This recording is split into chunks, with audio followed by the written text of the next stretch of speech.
I'm going to put up the promo.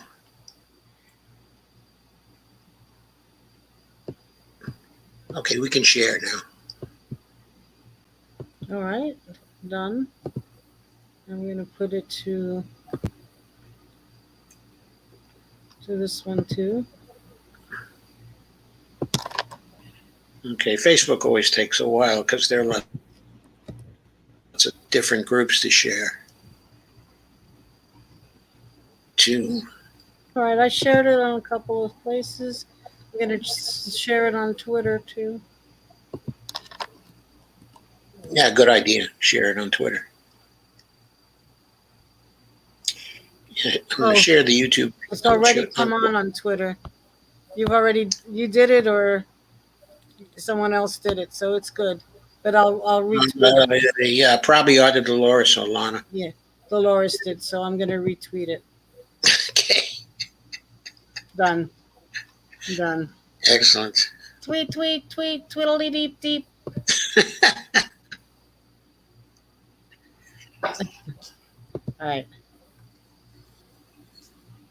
I spent nearly my whole day on Twitter today. Okay. There's a fight going on between people from the Real Progressives organization and people from whole Washington, and also the whole Washington group and the Red Berets group that support it. And what the fight is about is whether we should have single payer at the state-based level or not. That's an important fight. It's been an important fight now since the last part of May. Keeps going on, never ends, over and over and over. Okay, I'm going to leave it to others to share the rest. Okay. And I'm going to just close down my Facebook to get rid of any echoes. I'm going to close down my YouTube to get rid of any echoes. All right, and we're live. Yes, I will put us in the picture. There we go. There we are. Okay, we have 4 comments on the regular screen right now. Oh, wow. That was quick, huh? And Carmen Muniz is here. Hey, Carmen. Back for more. Blessed be the children. Florida leadership doesn't care for them. Laura says, hi all. Carmen says, greetings all. And Go Start, otherwise known as Steve, says, had to search Joe's videos to find stream. Sorry, Steve. And Lana says, hi. Carmen says, now we see you. Yes, you do see us. We are definitely here now. We're here to stay. Okay, I am going to turn this over to Madelyn Hoffman again, running for governor of New Jersey for the Green Party. She's running right now, and she's a fighter.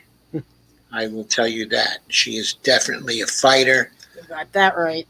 And she has a lot of things to talk about here today. I am very happy to say. So she's here with us, and I'm going to turn it over to her now. And she's going to talk about a variety of things, including, of course, what she stands for, but also how the campaign is going and the ridiculousness of that, and various actions that are going on in New Jersey. Yes. And that are important actions. And I think she's also going to talk about a platform as well. So here we go, Madelyn. All right. And yours. I guess whenever you have a question, or if there's a question from the audience, you'll communicate that question to me. So I will stop and answer those questions. I will be happy to. Okay, sounds good. And so Lana says, another fiery broad from Jersey, laugh out loud. I love it. Amber says, what's up, party people? I'm fresh from the trenches. Yeah, fresh from the Twitter trenches, right? We spent all day there, Amber. You know, I love social media, but it's really true. You could lose days.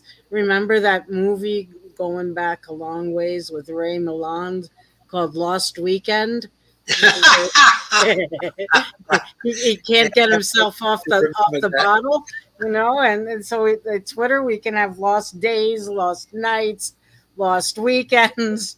I mean, not completely lost, but still, we wake up when you start 1 minute, and then all of a sudden you realize 24 hours have gone by. Yeah, that's the mode we're in now. Yeah, let me start with that, with the messages we get out on social media, and relate it to, I think, one of the biggest issues that alternative political parties face, and that is getting included in the debates that take place, um, for each position. And we have a story to tell here in New Jersey. I won't go back to last year because that's really detailed and really upsetting. But this year is even worse in a way. Last year I ran for U.S. Senate, and and the battle to get in the debates was really, really fierce, and we were left out at the end of the day. We held our own debate of independent candidates, all of them. Every candidate who qualified to be on the ballot was invited to participate in the debates, because that's what we as the Green Party believe. If you've qualified to be on the ballot, you should appear in the debate. No corporations, no elections commissions, nobody should decide for the public which voices they can hear and which voices they can't. But this year, the threshold for qualification in the debates is a candidate has to raise $490,000 by September 1st. Now we could just shortcut this and say half a million. We have to raise $500,000 in order to qualify for the debates. And the regulations state, the New Jersey elections regulations state, that we have until September 1st in order to do that. We could have until next year, September the 1st, but Yeah. we won't make it. However, there is a regulation in place, and it's an undemocratic regulation to start with. And what happened? But the people who are in charge of setting up debates have already decided. This was a week ago, so a full month early. They decided that only the Republican and the Democrat, Murphy and Chitterelli, only those two candidates, the Democrat and Republican, would be included in the debate. And I mean, it's a double whammy. First, they set the bar so high that if you believe that the presence of big money in politics is what's making it so corrupt and making it so difficult for the little, for ordinary people to get anything that really benefits them, $490,000 threshold isn't going to calm those fears. Um, you have to. You can raise as much as $4,900 per individual. So, if somebody gives you $5 and someone else gives you $4,900, there's a really good chance you're going to listen to the $4,900 contributor more than you do to the $5 contributor. And if you have your own money to throw in on top of that to raise the $490,000, there you go. So just to clarify here, Mm-hmm. the people holding the debates, a private corporation, right?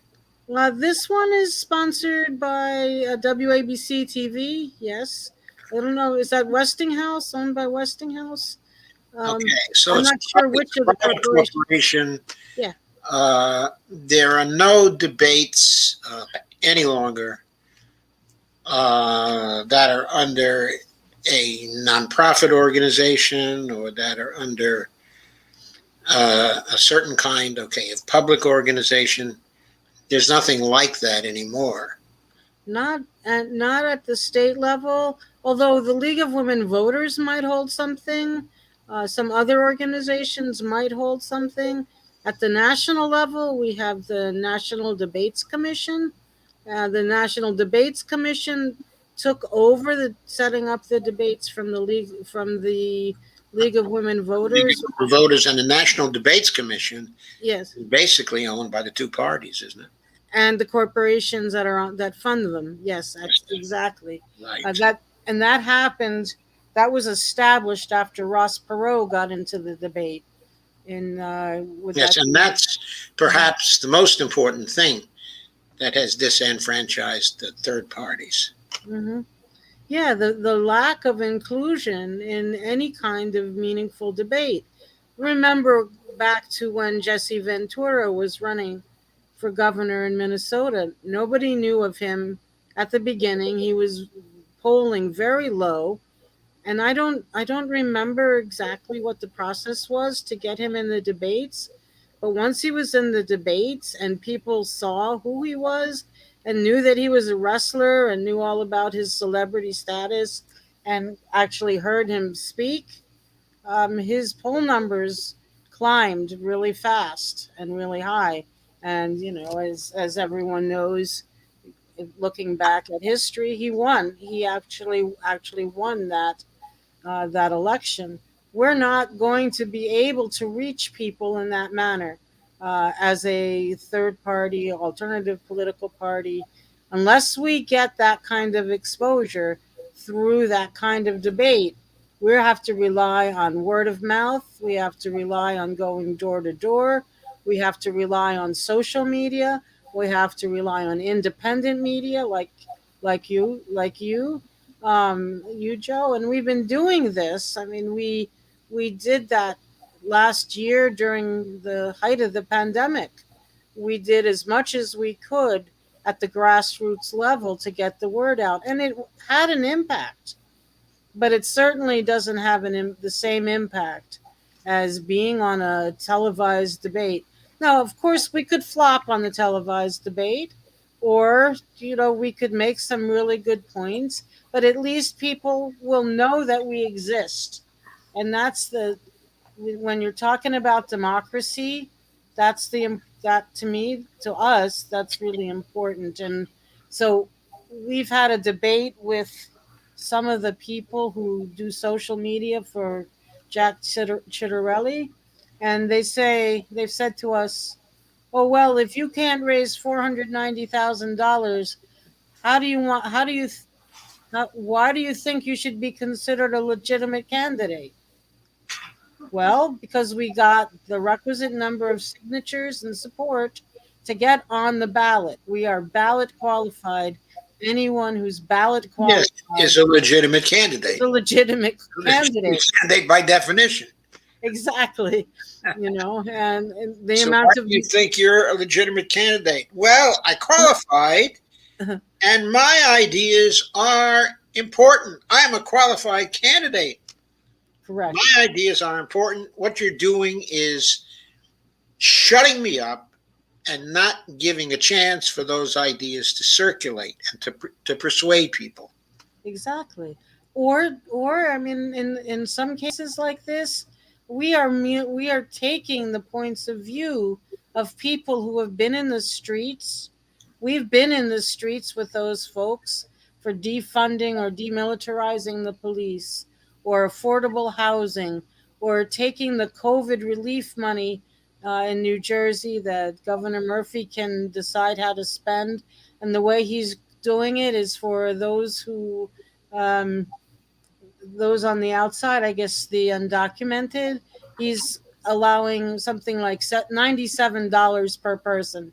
Yeah, right. Thank you, Governor Murphy. That's really gonna.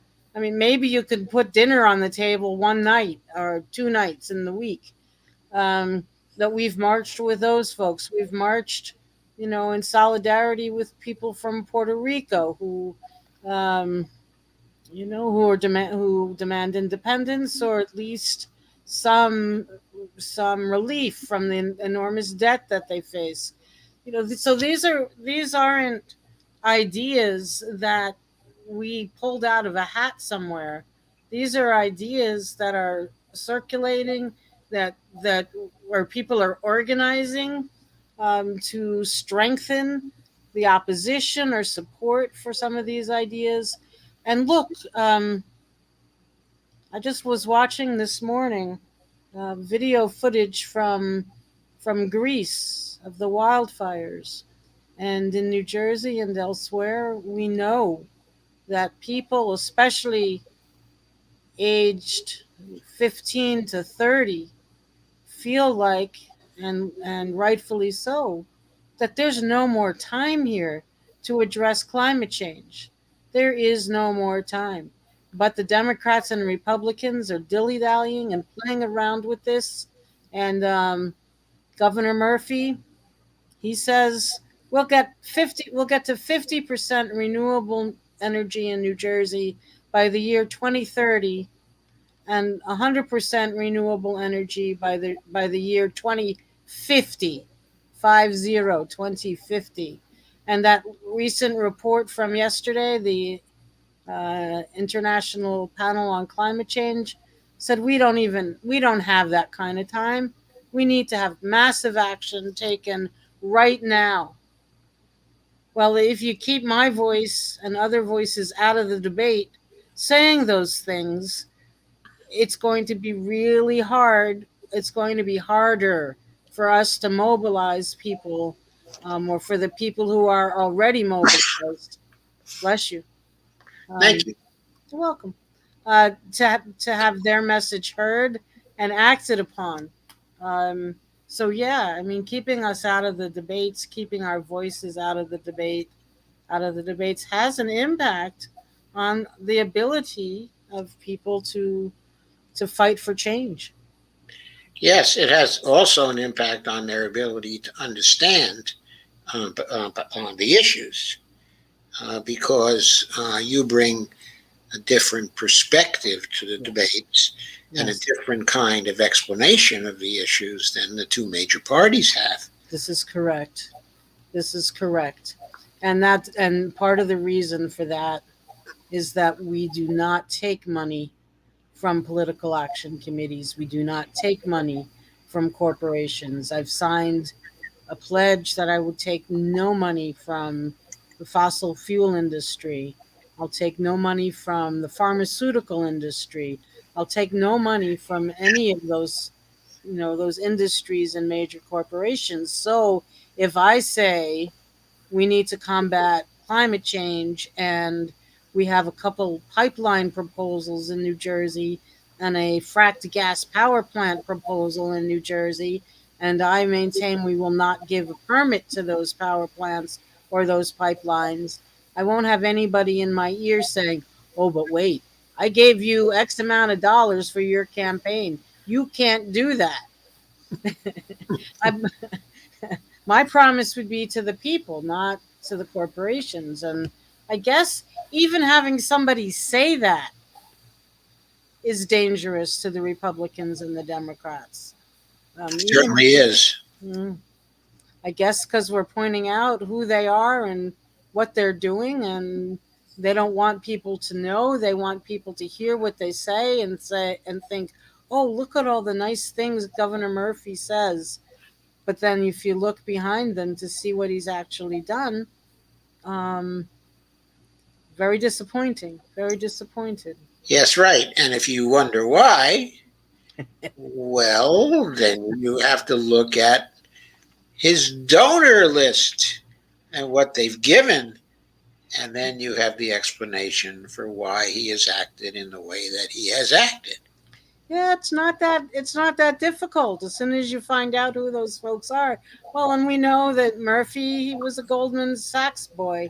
I shouldn't use that word. He was a Goldman Sachs person, um, So and he was a Goldman Sachs boy. Okay. And then there was the previous Goldman Sachs boy. Yeah, Who was governor Corzine. for a while. I'm Yeah, sorry? Governor Corzine. Yeah, Governor Corzine. Yeah, he was a very famous Goldman Sachs boy. Hmm. Made an awful lot of money at Goldman Sachs. Yeah. Yeah, I mean, and as you said just a minute ago, Joe, it's a different vision, it's a different logic, it's a different way of looking at the world. And I think our way of looking at the world, the Green Party way, even the Libertarian way, or the Socialist Workers Party way, um, it challenges what the way that the two parties have operated. In New Jersey, since it's more local, and we have people who've run for county positions and local positions, we call it one machine. It's not the Democratic Party machine and the Republican Party machine. We have seen it. It's one machine of both political parties. And do you remember, just about a year ago, I guess, Donald Trump pardoned. Um, oh no, I'm not going to remember his name. George Gilmore. George Gilmore, who's really high up in Republican Party politics in New Jersey, and he was sentenced to house arrest for some tax issues, and Donald Trump pardoned him. And we had people like former Governor Jim Florio, Richard Cody, and at least one other Democratic Party political person say that, applaud the pardon of George Gilmore. Yes. So I mean, you see that right in front of you, and you say, "Heck, what's the difference between the two political parties? They all answer to the same people, and we're left out, and we're tired of being left out." Yeah, we're not in the club. No, And they want thankfully. us to know it. Hmm. What's that? What's that, Joe? But they want us to know it. Yeah. They didn't used to want us to know it, but evidently now they've gotten real brave about it, and they want us to know that they're in the club and we're not in the club. Yeah. That's why they take rides into outer space. Oh, I know a lot of people. I couldn't say that myself because I'm maybe a little too nice, but I know a lot of people who say, "Yeah, take a one-way ticket up, Yeah, yeah, go don't come up and never come down." back.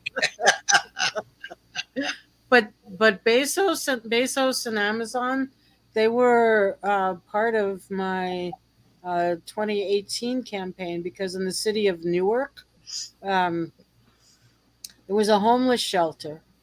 There was a homeless shelter that housed about 120 individuals and or families, and I was fortunate enough to go there the weekend before it was slated to close, and I interviewed a number of the home people there who were using the shelter for their home as their home, and at the same time, Bezos and Amazon were proposing to build one of their warehouses and distribution centers in the city of Newark. And the local municipal council in Newark was about to award Bezos and Amazon the money, tax break, tax exemption, what have you, for the distribution center Yes. while closing the homeless shelter. Oh my God. Yeah, I mean, they closed the homeless shelter, reopened it months later. They did deny. There was a lot of opposition to the warehouse, so that was denied. But for a time, those two proposals were out there on the table together. Amazon and Jeff Bezos, homeless. Amazon, homeless. I know where I came down on that. Um, Yes, and you know where they came down to. exactly. And Exactly. so, Steve Wolfbrand, I want to call your attention to this comment. Okay. She seems about lovely, and I love the green platform. I was green and fought 6 months for a green congressional campaign. against that corporate bastard, Jimmy Gomez, which means you fought for Kenneth Mejia, right, Stephen Ah, Grant? But can she tell why the Greens are so impotent? And Kashama has had so much success as an independent socialist, but Greens can't seem to get anything done. I think something at the top isn't right. Perhaps MPP is a better bet. Probably not, though. Thoughts? yeah, I have lots of thoughts on that. Is it Steve? Yes, it is Steve Steve Wolfbrandt. He from is California. from California. He's a very, very good guy. He's from the Los Angeles area. He's a Hmm. real fighter. Yeah, well, first of all, I will say this: as much infighting and divisiveness as goes on with the Green Party and has over, I think, about 20, will be 25 years old in New Jersey next year. Um, we can say though that we're the largest independent political party still standing. Remember Ross Perot and the Reform Party? They're gone. Dear God. Um, Libertarian Party, you know, I guess we would say on the left, not solely independent, but on the left. So we're still standing and we're still fighting and we're still trying to make a change despite some of the obstacles in our path. In New Jersey, we're focusing on New Jersey. Some of the national politics for all of these political parties, you know, they I don't know. They'll take years off your life if you get too involved in it, and while you're getting involved in the national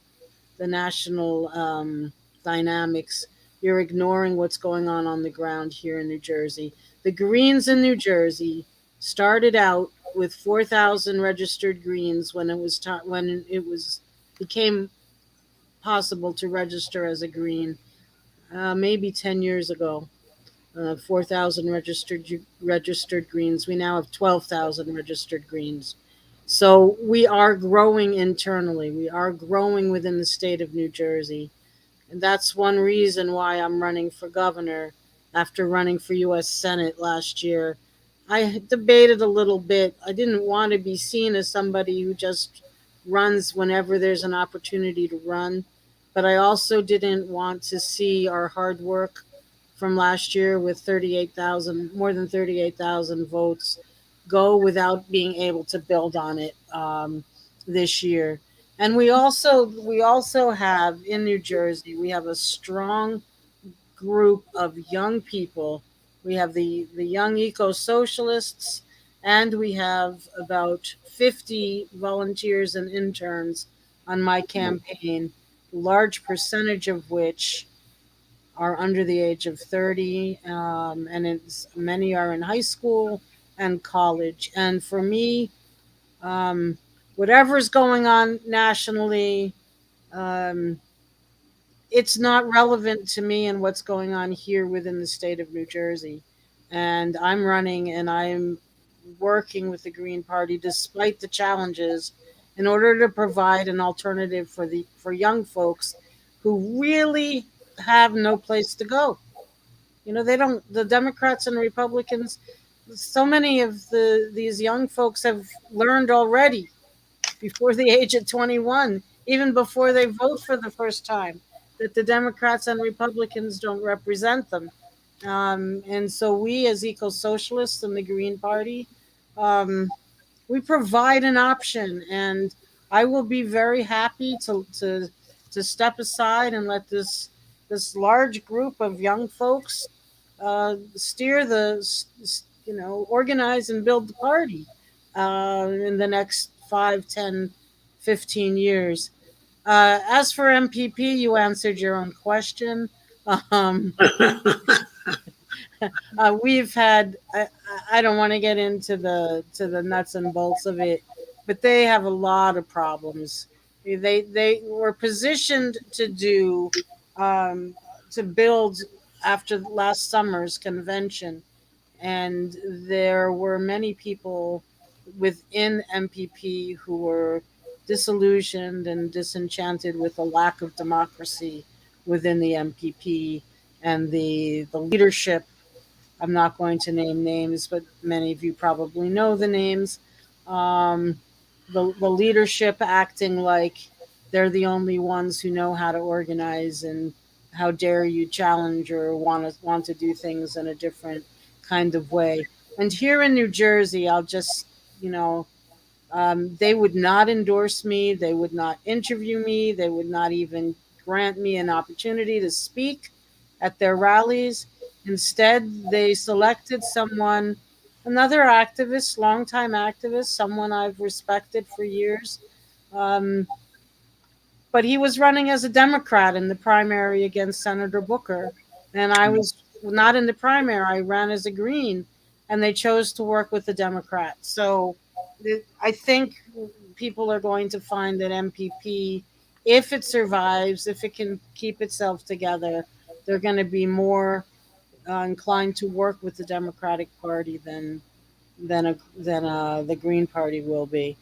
Um, I would rather fight and sweat and cry over the dynamics of the Green Party and keep trying to build something different than give in to the two party system. And that's just me. Okay, so I guess I have a question about that, Mm-hmm. which is you're trying to grow the Green Party by bringing by young people along.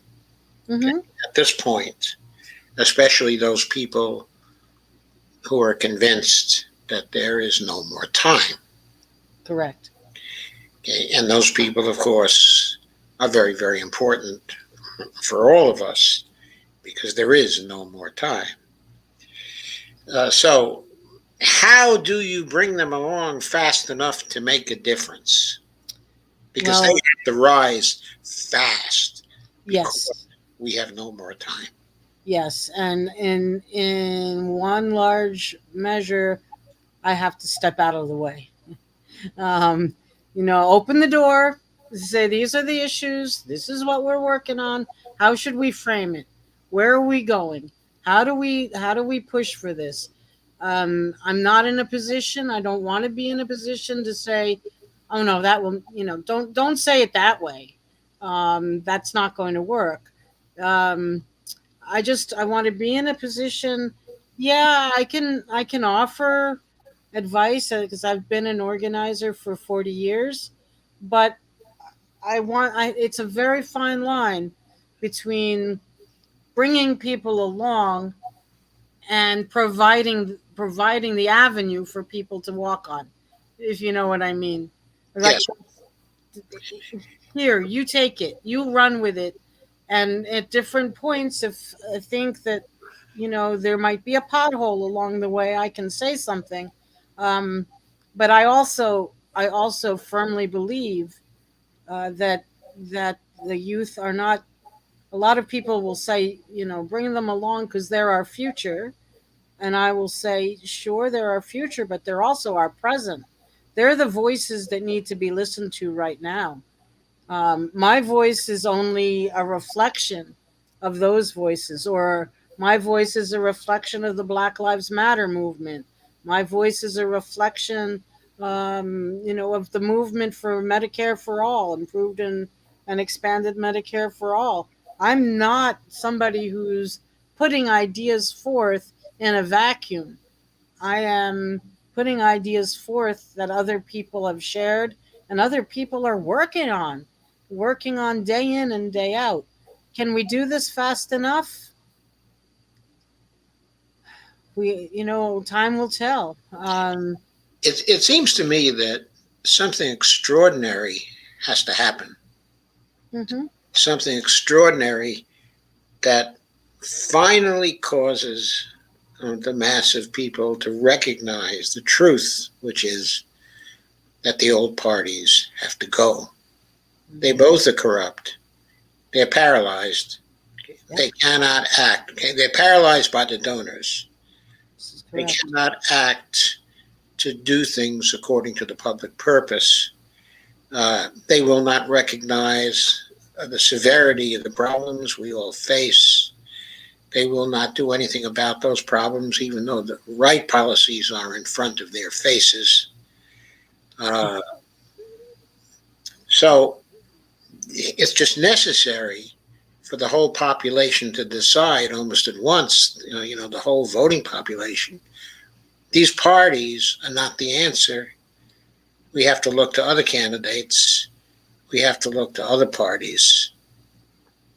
Now, change of that kind could happen electorally if everybody decided that at once that they needed an entirely new Congress, an entirely new Senate, entirely new people, okay, as governors, okay, entirely new people as president, vice president of the United States. There's a funny strategy. Okay, that is, it's a very simple strategy. Is if somebody's an incumbent, Mhm. vote them out. Now that would get rid of a few people who maybe don't deserve to be thrown out. Okay, but probably 99% of the Congress does deserve to go, Well, and they would go under those particular circumstances. but the other thing is, Joe, we need to replace, and this is something that I've gotten bolder about saying as I've run for office a few more times. We have to replace the capitalist system. We have to create a new paradigm entirely. It's not just the new people, but it's also what those new people are being asked to do. And it starts with the money, with the big money, and getting that out. It starts with the corporate money and the corporations holding sway and ending that. And But it's easy it's if you eco-socialism. have the right candidates in there. It is easy to get rid of the big money. The way you do it is you just pass some new campaign finance laws, and you use Article 3, Section 2 of the Constitution to deal the Supreme Court out. In other words, to prohibit them from having any jurisdiction over that particular legislation, okay, or other campaign finance legislation that you pass. And then that sets you free from them. Yeah, but as long as we live in a capitalist world where everything is a commodity, we're going to run into this kind of situation over We and run over into again. this kind of situation, yes, but to change that kind of situation and no longer live in a capitalist world, Hmm. then you have to get rid of the money to begin with in terms of its influence on campaigns. I couldn't agree with you more. I may not agree with the methodology for doing that, but yeah, I mean I mean we know I know we have to do that. And how do we get, and it's somebody like an AOC or other people in the squad. If there were 10 Greens in the Congress, those 10 Greens could perhaps pull those more progressive, whatever that means, candidates to the left instead of the establishment Democrats pulling them to the right. Yes, in fact, I've often thought if there were 10 Greens or 20 Greens in Congress, maybe the squad would go join the Greens. That would be nice. They Yes. have much more in common with the Greens than they have with the Democrats. Yes. In truth. But the traction, getting to that point where the Greens have that kind of influence. I don't believe it's entirely I don't believe it's the fault of the Greens. Maybe to some extent we can always do things better, but it's the way the system is set up and designed to keep us out. Yes, Remember, it is. $500,000 needed to participate in a debate, and we don't believe in big money. So how? I mean, if we were going to raise $500,000 on $50 contributions. How many $50 contributions is that? I used to be able to do the math in my head. Um, you know, but How many $50 contributions is it? $500,000. Yeah, it's a ten, It's, a hundred, a thousand. 980,000, but $50 contributions, right? I'm sorry, not 980,000, Four, but 9,800, right? 9,800. Yeah, Okay, 9,800 $50 contributions okay. would probably get to 400 to Well, it's 490,000. that isn't quite as insurmountable as it seemed, but that's a lot. That's a lot of people that we would need to reach. We have 12,000 registered greens.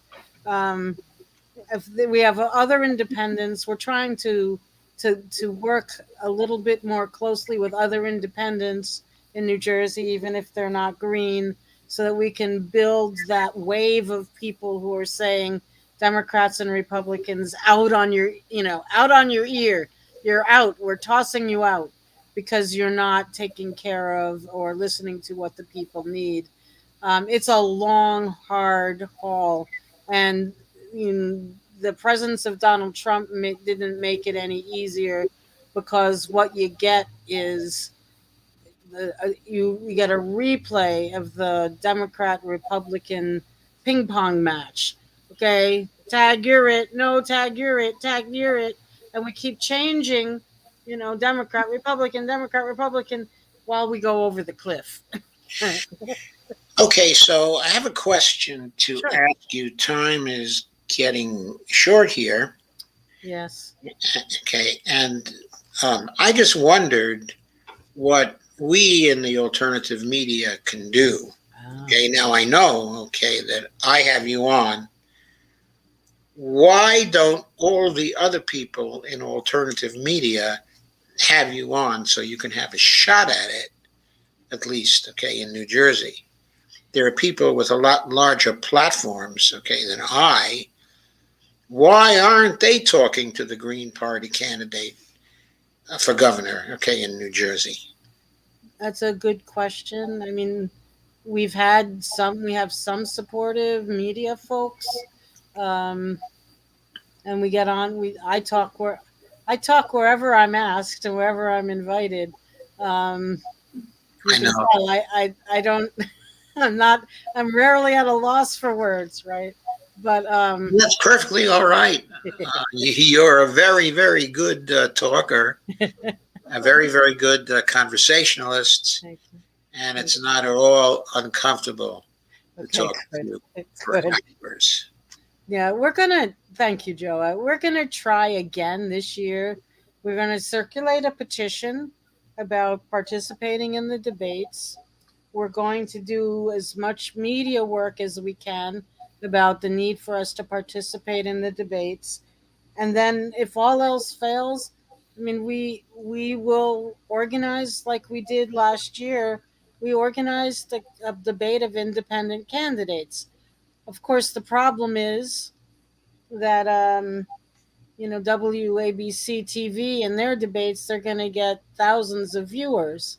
We may get, I mean, they'll get hundreds of thousands of viewers. We may think for our debate, or another program we did, we got about 14,000 views, which is not bad, but it pales in comparison to to WABC's reach. So, um, we have to work a little bit harder, I guess, to keep reaching out to alternate media people and get that door open. I also, you know, people need other, like say in Newark, I was working with a person named Johnny Latner a couple of years ago, Hmm. African American educator and person who was trying to improve education for the people in Newark. And he was opening doors for me. He was asking me, he was inviting me or talking to his contacts and opening doors and saying, this woman may be white, but she's someone who has a very strong platform you may want to hear. And so this is part of what we need to do. Sorry. This is part of what All we right. need to do. We need to have people open doors for us.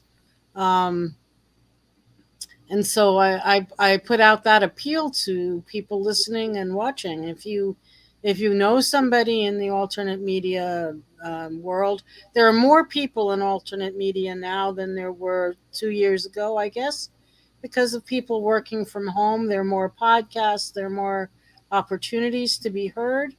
Um, and if we have a petition, which we're working on right now, with together with the Libertarian Party and probably the Socialist Workers Party, we'll need that to be circulated. We also have our lawn signs. We, you know, that at least get our names out there. They're another kind of advertising. So, we invite people to contact us and order some or request some lawn signs. We'll deliver them to you. Um, we ask for this, if you could, for $5 per sign, but if you, excuse me, but if you can't, we'll still get you the signs. So, we should look at our website, which is Hoffman for Gov NJ. That's all lowercase and all the letters. Hoffman for Gov NJ.com. You can order signs, lawn signs there, or you can look for us on Instagram, and it's Hoffman for the People on Instagram. Hoffman, the number for the people on Instagram, and we have a link in our bio there on Instagram to order signs. So we all have to be alternative media, I guess. What I'm saying, we all have here is, if we believe that change needs to happen.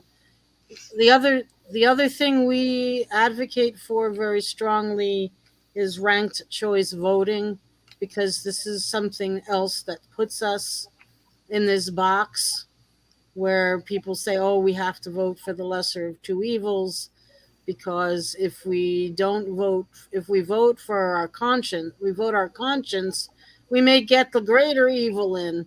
And so I don't know how many times, if I had a penny for every time I've heard that over the last 20 some odd years, I'd be rich.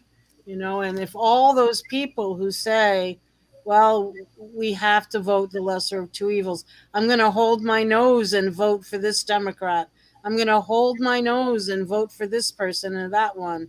If all those people felt free and liberated to rank their choices, as in ranked choice Choice voting, voting, that would be far, far better. yeah, I mean, we could gauge just how widespread the support is for alternative parties. Polling, even the polling done during the Trump era, about 60% of those polls said they're ready for an alternative party. Yes, And I know. yeah, and if you look back to 2016, the people who came out for Bernie Sanders, they wanted a different kind of Democratic Party. If Bernie had run as an independent, I think people still would have voted for him as an independent. He didn't do that. He stayed within the Democratic Party. People who voted for Trump, a lot of things, and they voted for him lots of reasons, lots of bad reasons too, but he was not an establishment candidate. Yes, Um, and so in both political parties, there was an outpouring for somebody different. that's absolutely true. But Steve Wolfbrandt Hmm. says, he always says this all the time, Hmm. but he generally says it to us, and it's significant that he's saying it to you. He said, you could have drafted Jesse, begged him to represent you. He said he would if you all asked him. He could have gotten into the debates and destroyed Trump and Biden. You blew it, in my opinion. You had one chance, one job. I'd be interested in hearing your response to that. Oh my goodness. Well, I think I need an hour to respond to that, for that question alone. No, the thing about, I hear you and I understand what you're saying, but we were well along by the time that Jesse said what he said. We were well along a process of nominating our, our candidate, and who ultimately turned out to be Howie Hawkins. Howdy, yeah. But we had a process. We're grassroots oriented. People of different states had conventions and delegates to conventions to choose their person. I, by the time Jesse said what he said, it was like, was it maybe in June or July, with only a few months left in the whole process. That was a problem. Secondly, and somebody like Jesse Ventura, I mean, he's someone. Okay, I know that not everybody who voted Green was overjoyed to vote for Howie Hawkins, and there were other people who were overjoyed to vote for Howie Hawkins. But I just want to make this comparison. Howie Hawkins was a founder of the Green Party. Howie Hawkins had a consistent point of view, had run for office, had made an impact running for governor in the state of New York. He had a track record as a Green. Okay, and Jesse Ventura is jumping in at the 11th hour with a whole mixed legacy or a whole mixed history, and it was really difficult for people to shift and to do something like that. If he had, I mean, I don't know what would have been different or how things would have been different, but I maintain that the Greens did the right thing by not abandoning process, our grassroots democracy, and going for a flashy name. Yes. Um, Just to say something about that, sure. um, I was struck. I've had some minimal experience in the Green Party as a platform consultant. Okay. I was struck by the fact that the Green Party is a bottom up party, that it is a democratic party from the grassroots um, on up. And that's exactly what the People's Party is not. Okay, the People's Party, okay, is a top down party. Good point. If we're really interested in not me, us, if that's our movement, in other words, there are many people came out of Bernie Sanders' campaign. Right. They came out, okay, with not me, us. The meaning of not me, us is that it's democratic and that it's bottom up, small d democratic. Okay, Right. bottom up. And if we're going to say bottom up, we have to stick with bottom up in the party, because the tendency of all parties is to go to oligarchy. Mm-hmm. Parties have to constantly fight against that, to not be oligarchies. And the Green Party happens to have that actually going for them. Right. And they're the only party that has that going for them. Okay. I also point out the following to you, Steve Wolfbrand. Now, we are all very angry at the squad at this point, and the squad people. Why are we angry at them? We're angry at them because they've forgotten not me, us. Mm-hmm. They take all the decisions themselves. They don't consult with their people. They don't actually go online and talk about what their plans are and see if they can get some input from people. There are people who donate to them all the time. The whole donation process is a top-down process. They ask you for money and you give them the money. There's no input. There's no seeking of your opinion. They're not following the not me, us paradigm. Bernie is not following the not me, us paradigm. When he dropped out of the presidential race, he didn't consult anybody about that. All those people who gave him all that money, Mm, with small donations. mm, He didn't consult us and ask us if we wanted him to drop out or not. He made the decision with a few insiders and him, and the decisions were made in part for the convenience of the insiders. So, if you want a not me us movement in politics that is expressed through a political party, you have to have a not me us party. And the Green Party is the closest thing we have to that today. mhm. And that's the truth. So I have to say that. Thank you for saying that. And I'll just add to that, it isn't easy to do this. It isn't easy to stay grassroots. It isn't easy to not get lured away by the bright shiny object over here, that says they can solve it all for you if you only believe in them. I mean, we take a lot of lumps. I remember back in 1996 or thereafter, and maybe it was also after 2000, where people, when Ralph Nader had run for president as a Green both years, 96 and 2000, 2000, yes. and people would criticize him. They'd say he was in it for his ego. It Right. was an ego trip. He, damaged his reputation as a consumer advocate. And I remember saying then, and I still say it now, if it's an ego trip you're on, the greens are not for you. Because you get bounced around all the time. You're a target. It's not like you can soar to great heights and make all kinds of money and grab all kinds of power. It's not about ego. You just said not me, us. It fits right in with that. If it were about ego, people wouldn't run as a green. I mean, okay, if it were about ego and people talked to me and said, "Why don't you run as a Democrat? You could do far better as a Democrat." And I would say, because I don't want to run as a Democrat. I don't believe in the Democratic Party.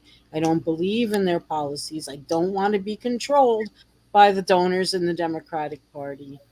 I want to run as a Green, as difficult as it might be. As often as I get asked, well, if you're not going to win, why are you running? As often, it's for me, it's about building a party and building a movement. And I don't expect it to be easy, but Yes. you're absolutely right, Joe. It's Okay, yeah. there was one more question from Carmen, which I'm going to highlight, of course, because I have a personal interest in it. It says, if the Green Party spread and pushed the knowledge of hashtag MMT to stop division and misinformation, the party would get somewhere. Have you any opinion about that? I'm not sure I understand that. Is the question for us to ask MPP to unite? I'm a little confused by the No, question. it's not about MPP. Oh, The reference was to MMT, okay, to oh, modern MMT, money theory. MMT. Okay, okay, Right, okay, because Carmen and a lot of people at this particular podcast yes. are strongly attached to the economic approach that's known, okay, as MMT. Yes, I am familiar with MMT, but in all honesty, I find it difficult to understand. And so I figure that if find it difficult to understand, it would be really hard for me to campaign on it, because I would need to be able to explain it to others. And if I can't understand it, I would rather talk about. I've opted to talk about corporate interests and cutting the military and finding places, raising wealth taxes, creating progressive taxes. I've stayed where I'm comfortable, where I feel like an instant connection can be made. Um, but Uh, Okay, so as a question about that, I have to sort of ask what sure. most people would consider to be an inevitable question at this Okay. time. Sure. Have you read Stephanie Kelton's The Deficit Myth? No, I have not. Okay. That is a book which is framed for people. She's a master at trying to explain MMT in ordinary language that Okay. people can understand. Okay. I know her fairly well because she recruited me to blog um, at the MMT blog, okay, New Economic Perspectives in 2012.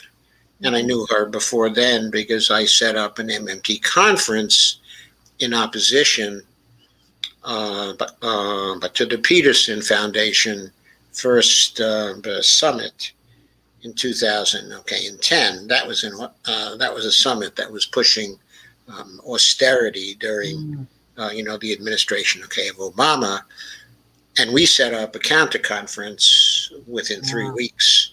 And okay. the counter conference was comprised of MMTers. Stephanie was one of the presenters at that, Okay. and that's how I first had met her. What's her last name, please? Kelton, Kelton, Stephanie Kelton. I've written down the name of the book and her name. Okay, she's a professor now at Stony Brook. She used to Mhm. be at Kansas City, and she has that kind of talent to write in a very crystal clear fashion Okay. when dealing with the technical issues posed by MMT. I have 9 live streams I did on that particular book. I just went through the book Ah. for people Okay. and to try to help to explain it from people. I probably confused them more than if they had simply read the book, I, but it I is doubt really it. worth reading. Okay, it is really worth reading. But apart from that, I have a specific comment on Carmen's question. All right. And as I said to you at the beginning, I need to I can go till 10:15. I'm not trying to duck out of this. But Okay, that's all right. yes, But after I answer this, sure. you may duck out. I'll be fine. Okay. There were 3 people from the Green Party who ran and who featured their knowledge, of MMT. Okay. One was Kenneth Mejia Okay. in Los Angeles, in the very race Steve Wolf Bratton was talking about. All The right. other And he's was, running for controller right now he's running for controller right now. in Los Angeles. Yeah. Yes, in Los Angeles. A second was a young man, by the name of Rodolfo Cortez Oh yes. Barragan, Also in California. also in California. If I'm not mistaken, if I recall correctly, he was running in the California 40th against Lucille. I think her name, is Roybal Allard. And she is part of a family dynasty Yes. that has controlled that particular district for Yes. 42 years, 44 years, something like that. Her father was the congressperson before her. Then she took over, and she's been the congressperson forever. And she's a crony of Nancy Pelosi, which is why she keeps on getting in there. Mm. So anyway, Rodolfo ran against her in the primary, did sufficiently well that he came in second. Yeah. So of course, in the California jungle primary system, he got to run against her when it shifted over to the general, as well. In the general, he got 25% of the vote. So he did fairly well, but the knowledge of MMT was not enough to push him over. And the third candidate was Daniela Ng, who ran out in Hawaii, Okay, I'm not familiar with. but for a seat in Congress there. I believe he since has moved to California and is doing things now in Yeah. California. But he was a very good candidate in 2018. Mm, He had been a state legislature, very, very young man, very articulate, hmm. and very strong in the way he presented himself. In fact, all three of these candidates were excellent Oh candidates. yeah, I knew the two. I know Kenneth. I've met and spoken at length to Kenneth and Rodolfo. At Yes, and Rodolfo is a PhD in psychology from Stanford. yes, He is an extremely bright person yes, and so personable, yes, so nice, so decent. yes. A wonderful candidate. And Kenyella, a very forceful candidate, full of energy. Kenneth, very, very strong Oh candidate as yes, well. very All, creative too. yes, and all three lost. In spite of MMT, in spite of their ability to explain it, Mm. which was pretty substantial in all three cases. So I'm not sure knowledge of MMT would be enough to get the Green Party very, very popular. I certainly think that it could be an advantage to the Green Party, and that might be wise for the Green Party to get into MMT deeply. But at the same time, if there are miracles in this business, Mm. they have to happen from the bottom up Mm. Yes, yes. and not from the top down. No, and I want to make this one comment because it crossed my mind earlier, and I forgot to mention it. I think we spoke a little bit the other night, Joe, about the national strike in Colombia Yes, and we how did. Our that meeting. that national strike received about 80% support from the people of Colombia, Yes. and it had people pouring out into there were people pouring out into the streets and putting their lives on the line, the first line, the primera línea, in front of militarized police and others, because it was tax reform. What prompted it was a tax reform that was very clearly putting the burden on ordinary people, and once again, asking basically ordinary people to foot the bill for what happened during the pandemic. And it was very clear to people that that was going on. I, when you talked about there needing to be some kind of catalytic moment in the United States that will push this change, that would be from the bottom up. I just don't know. Is it the end to the eviction moratorium? Is it health care? Is it um, or the lack of health care? Or is it what? Or is it education? What student debt? Which is it? Or is it a combination of all of that, which will finally get people just to throw this partisan politics, this partisan ping pong match out the window and say, damn it, pardon my French, damn it, we have to do something. We can't just stay here on the sidelines and watch, you know, one and alternate between Democrats and Republicans. Yes. And I mean, sometimes,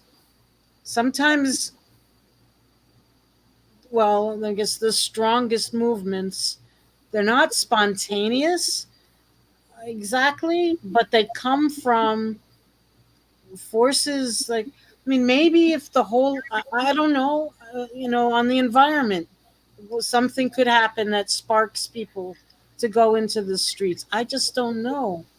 Um, but if that happens, there need to be people, or there needs to be people who are ready to help coordinate that, or to push that on, to push that forward. Yes, there need to be people who can seize the day.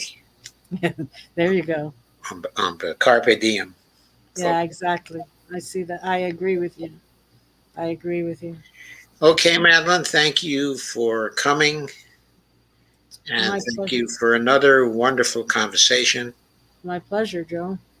Uh, Um, okay, I have been motivated by these two conversations okay. to give you a blank check. I am on from Tuesday through Thursday, okay, at 9 p.m., and then Saturday, okay, at 9 p.m. for Okay. streams. Okay, if you would like to come on again at any Mm-hmm. time for another conversation for any purpose, Okay. then simply let me know, and I'd be happy to bring you on. I would be glad to do that. I think we will need to be getting the word out about the debates and some other things as time goes by. Um, and so I will be glad to do that. We also are going to be working hard on the cannabis issue in New Jersey because the Murphy has messed it up so badly. We have a live stream of our own coming up on the 19th of August to lay out some of the issues. Um, so yeah, I think, um, to discuss, maybe we can talk about specific issues or actions, whatever seems to be the most important at the time. I really appreciate the invitation, Joe. And Okay, it's my pleasure. okay, all right. Good night. Okay, good night, Madeline. Thank you very much. Sure, and thank you very much. Okay, friends, uh, we're down to the comments, and I'm going to go back to the beginning and go through your many comments, okay, as usual. Thank you for coming. Hey, Shane, if you're still here, can we get a whole bunch of live streamers together and ask them to interview Madelyn Hoffman? Maybe if enough of them with platforms big enough were to interview her, maybe we could light a fire in New Jersey. That would certainly be a big help. If Warren Green were to win a major office, it might be the start, okay, of something big. And I'm convinced that Madelyn Hoffman can handle a major office. I am. She has a lot of energy and she has a lot of good sense. Straight talker. And she speaks very well. Also, at bottom, I think she's very practical. And I think she'd be a wonderful governor, okay, of New Jersey. So back to your comments. I mentioned some of the original comments already. Amber says, fortunately, it's for a good cause. I believe in the whole Washington initiative, and so do I. She said she was fresh from the trenches. That means fresh from the Twitter wars. We've been fighting all day. I should say something a little bit about that. It's been the case that that real progressives has been pushing the idea that the effort in the state of Washington to pass a single payer program there is doomed to failure for this reason or for that reason or for the other reason. They started out talking about the simple point that the state of Washington was not a currency issuer. As that particular thing faded into the background because it wasn't really tenable, because a lot of places that are not currency issuers have single-payer systems. And they maintain those systems in spite of the fact that they're not the currency issuer. That goes on in Europe all the time. So that kind of faded into the background, even though it still is mentioned very, very frequently, because that's, the main MMT thing. But they've begun to bring up more and more and more and more difficulties as they learn more and more and more about the program from the people who favor the program. In most cases, they were not very enthusiastic about doing any research themselves, but over the last 2 months of fooling around, they've learned more and more about the program from the people who designed it. So now they know a little more, so they're bringing up more and more objections to it and driving the Red Berets and the whole Washington people crazy because of the repetition involved in the whole thing on Twitter. So there are some believers, in MMT, including myself, who have been supporting them, but I'm the only one thus far from the MMT community who has a really recognizable name, who's been willing to endorse them. But we have altogether perhaps 5 or 6 people who know some MMT who are on the side of the Red Berets in whole Washington, in this particular conflict. So there are enough people such as us to fight off the other MMT people from RP that this has kept the discussions going on for a very, very long time. And so we've just been having, these conflicts. And so she was fresh from the MMT wars. So that's the explanation, of that. Steve Wolfbrandt talking about the impossibility of raising the $490,000 for Madelyn. No way you'll raise that much, I'm sorry, he says. And Ghostart says, BS time, laugh out loud, BS time. I guess it's BST, which is somebody's standard time, right? BST is, not sure what the B stands for in there, but that was BS time. And Kay says, hi, everybody. Glad to see you. Ghostart says, Consortium News will have access to Julian Assange's court, but video link, hashtag free Assange. I said hashtag free Assange. It's free Assange. Steve says, or Ghostart, that is, says, Japan versus the U.S. begins at 10:30 a.m. Tomorrow. And I read Steve's earlier comment about the Greens having one chance, draft Jesse and beg him to run. Teresa says, been there, but when you are retired and living on less than $1,000 a month, you're too busy trying to keep your nose above H2O. It becomes daunting to survive, plus be viable as an activist. Yes, I'm sure it is. Kay says, all states should have free and open debates.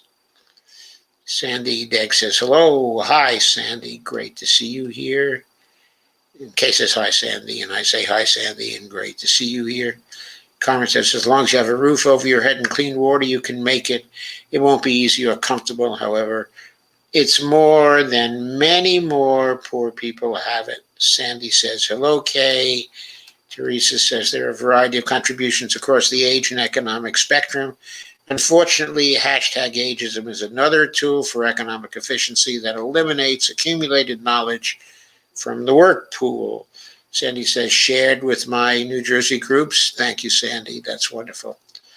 Kay says, we need many more like Madelyn. We really do. We really do. I read out loud before Steve Wolfbrandt's comments on Kishama and the Greens and working against Jimmy Gomez.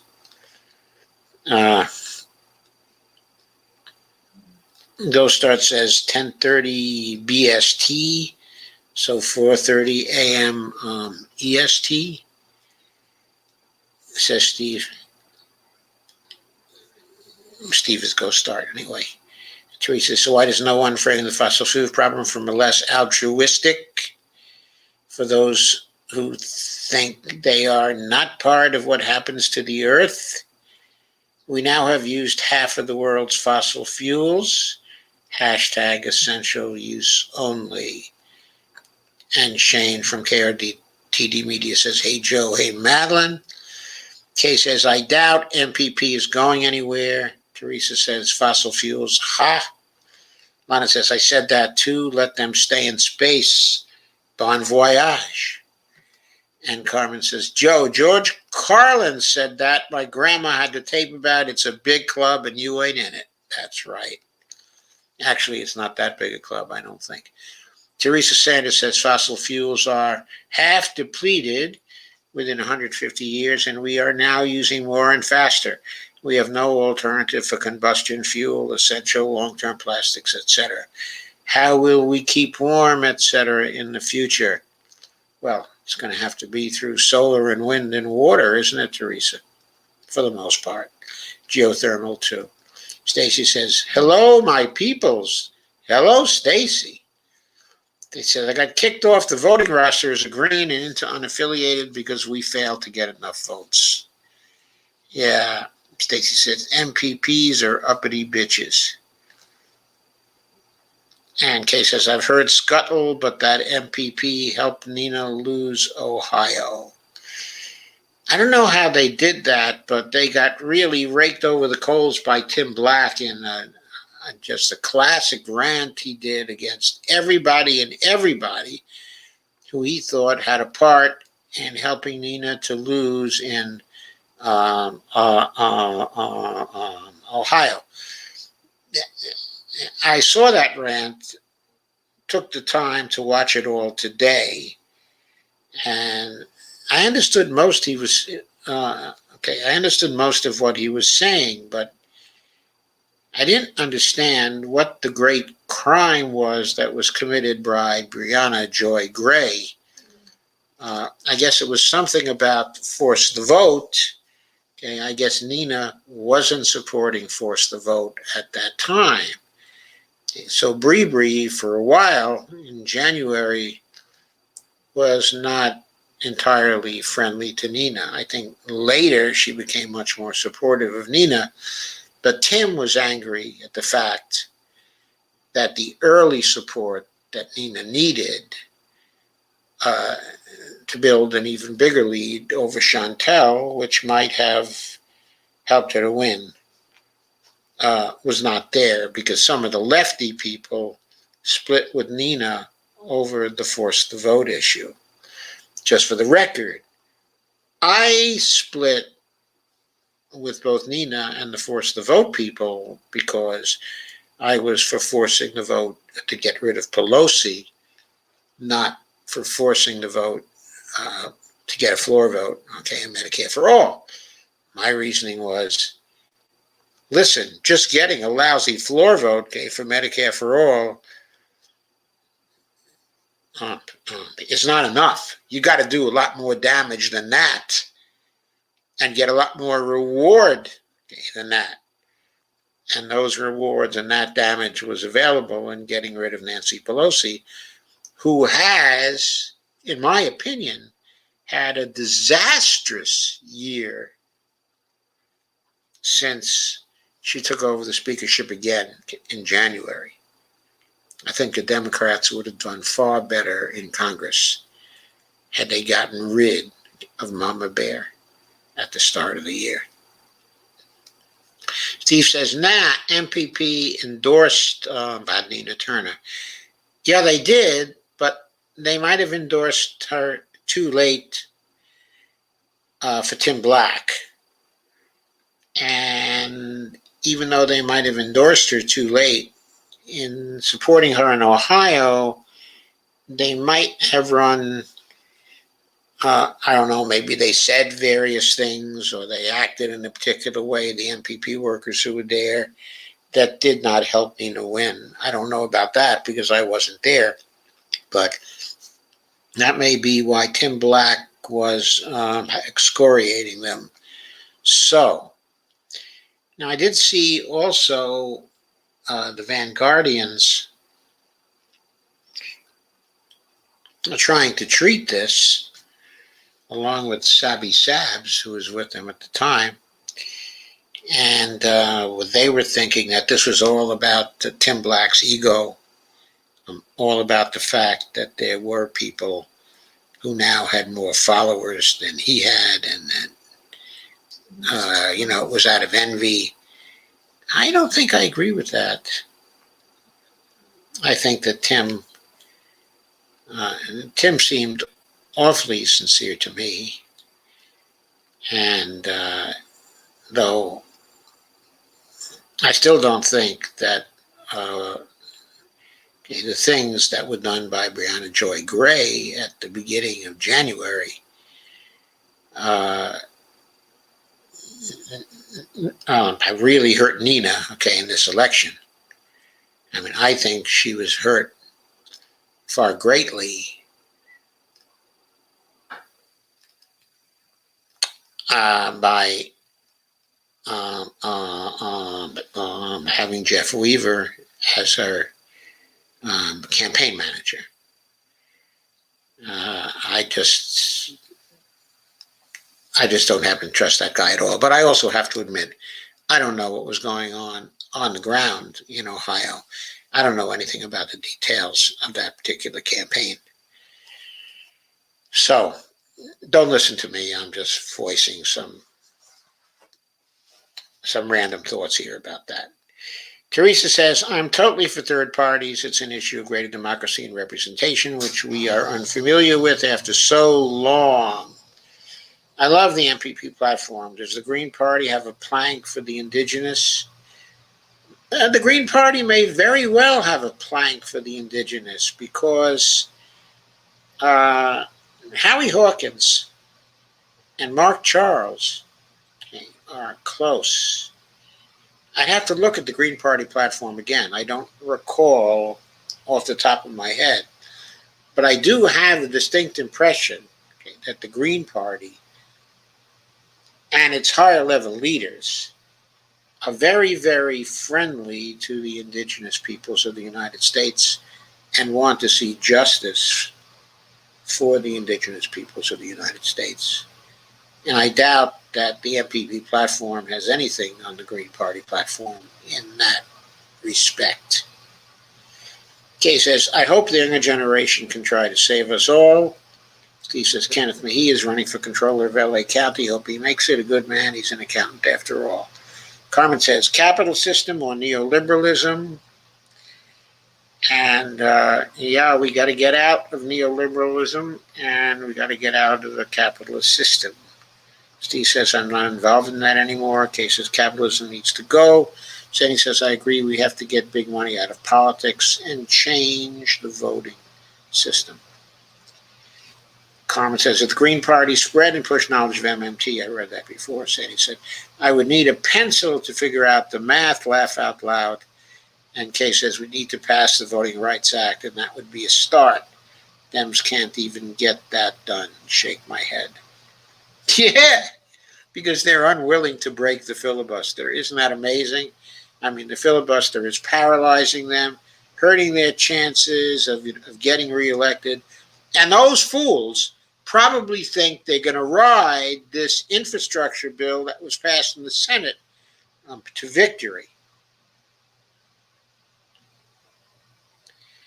I don't think they will. I don't think they can.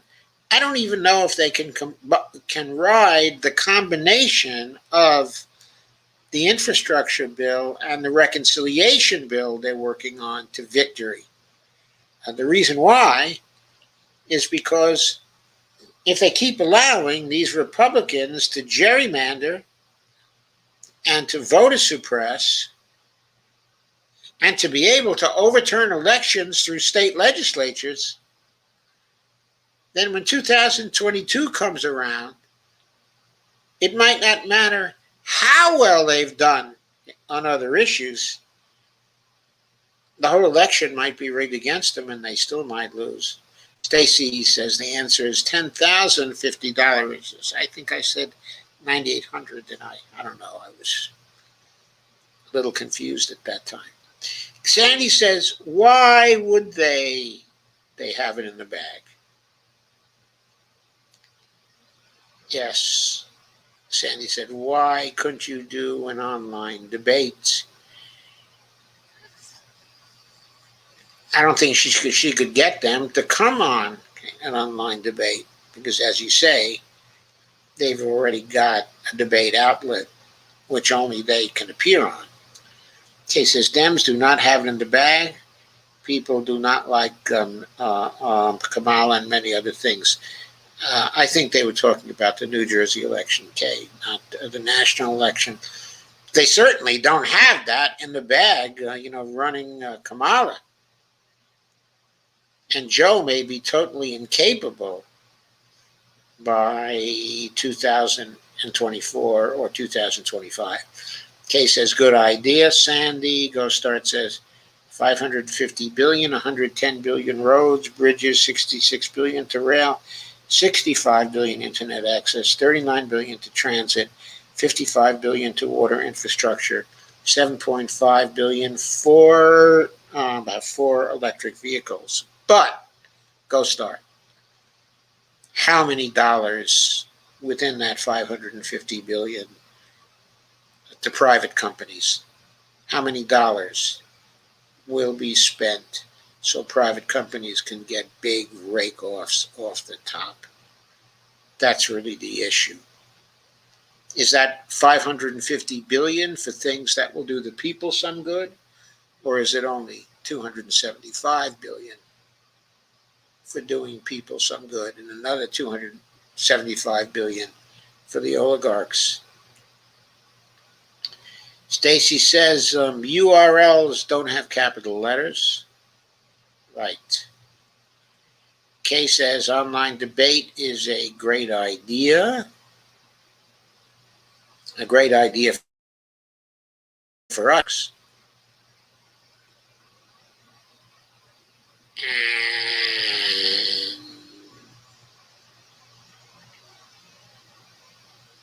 Stacy said, I misspoke. I was thinking of the WPPs. Sorry. Start says BST is British summertime. Oh, thank you. Thank you.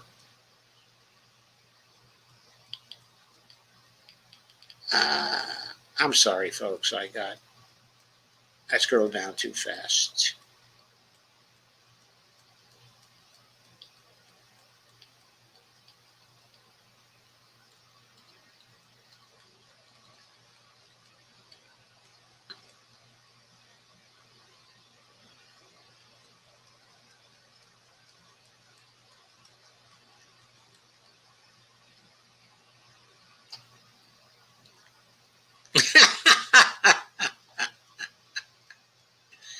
I'll read that. Okay, when I got there.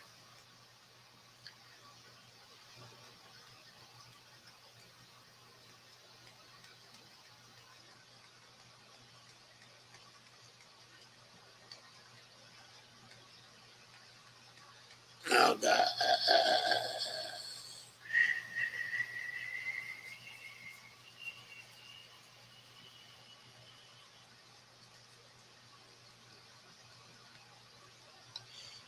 Here we go. I got back to where I scrolled down too fast. Online debate is a great idea. Sandy said, could you put those links in the comments? I'm sorry, which link, Sandy? Sandy said, I voted for Howie. Unfortunately, I couldn't vote for Howie. He wasn't on the ballot in Virginia. Kay said, I like Howie.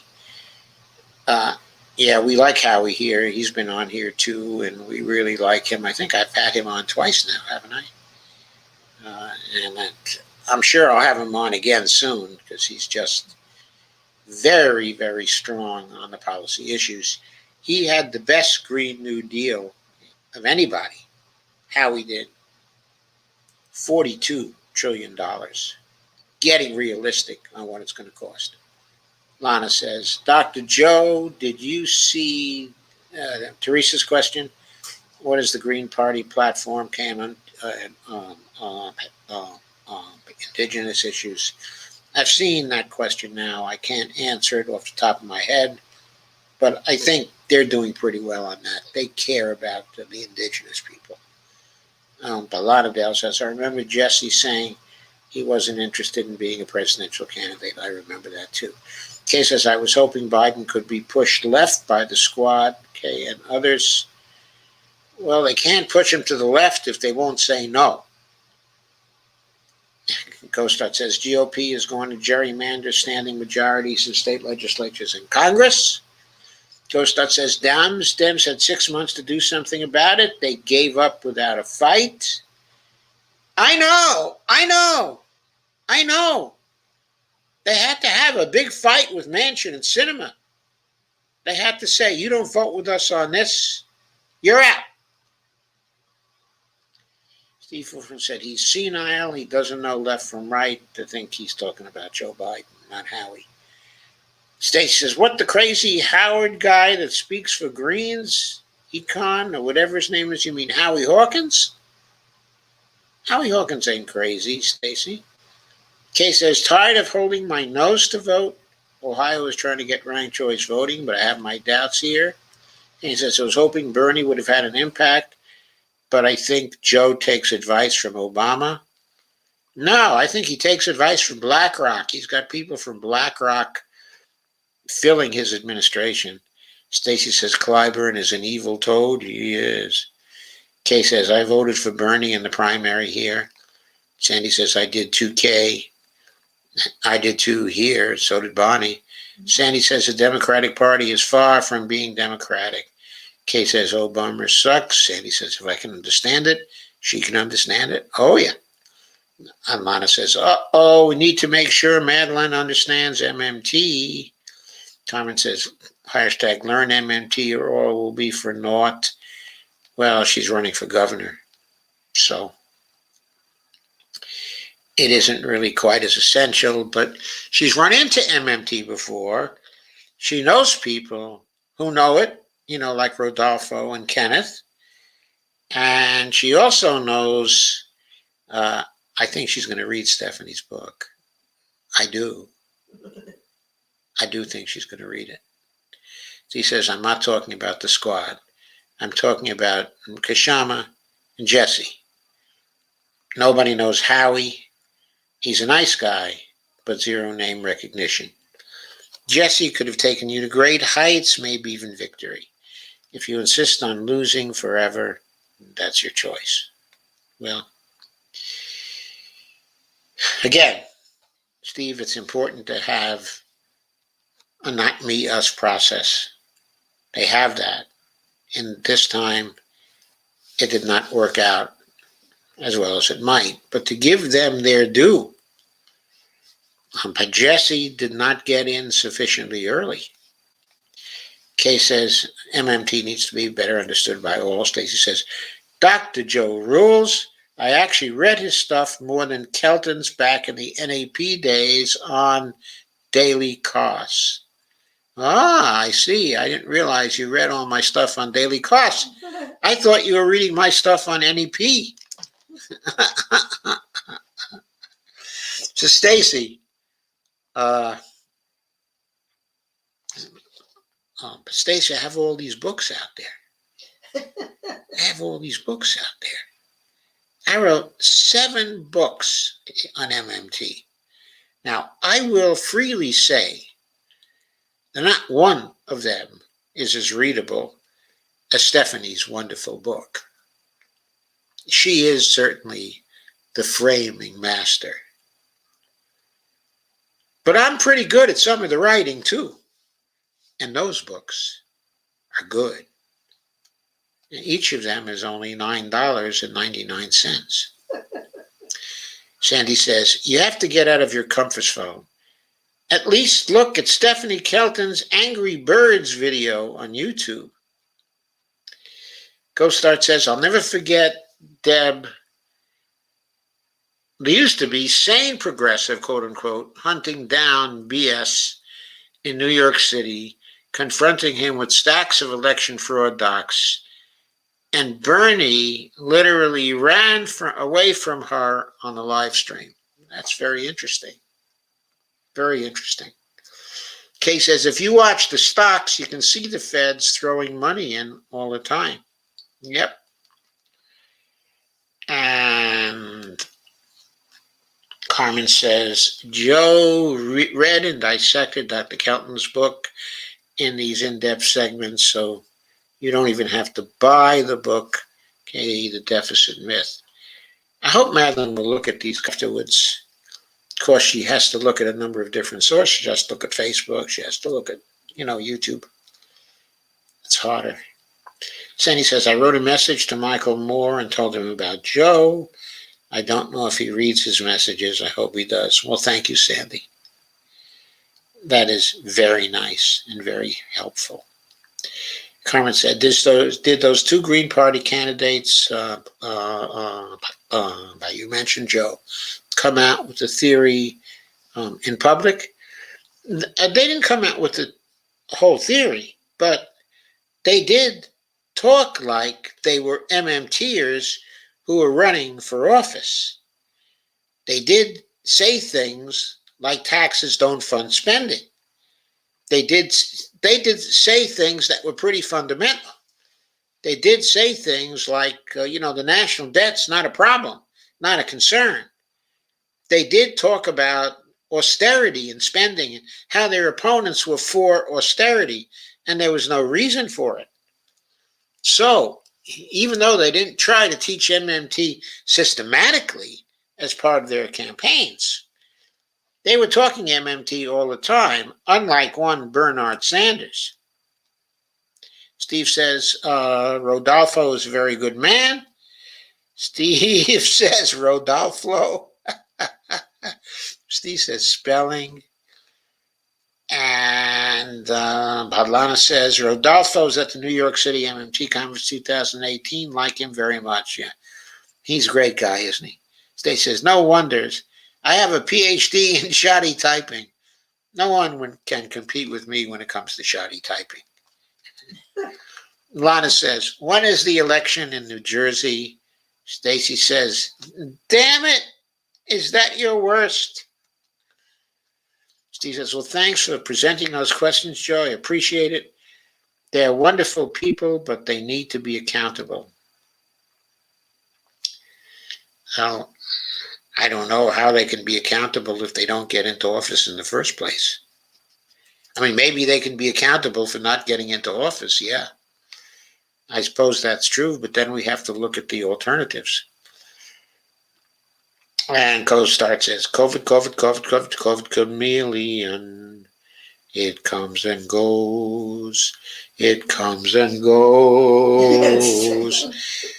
What I usually say when I want to sing that is I usually say, comma, chameleon. She comes and goes. She comes and goes.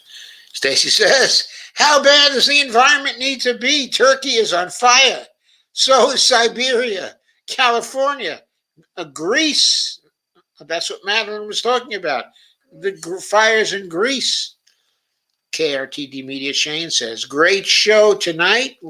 Steve Wolfbrand says, nice show. Carmen says, thanks, Madelyn. And Dolores Pierce says, thank you for a great discussion. Sandy says, thank you for joining us. Kay says, thank you, Madelyn. Glad to hear from you. Co-Start says, she had me at cannabis. Stacy says she was cute.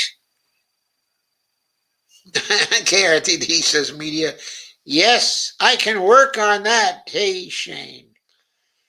Sandy says, great idea, Joe. Let's light a fire in New Jersey. Boy, I wish we could. I think Jeff Ginter will support her. Steve says, off topic, Tim Black is off on a hateful rant again. I've been with him from the very, very beginning. I'm sad. I can't watch anymore. And Lana says, yuck, more Twitter fighting. Lana says, is RP still talking about the state health program? Yeah, they keep on sending more and more people. Steve keeps on sending more and more people. And then he participates himself and he's blocked me. He blocks Red Berets. He blocks Georgia Davenport. Uh, he blocked somebody else important. So these, discussions are occurring and going back and forth, and we have to learn about what Steve is saying from other people who quote him, helpfully quote him, because he's hiding his tweets from us.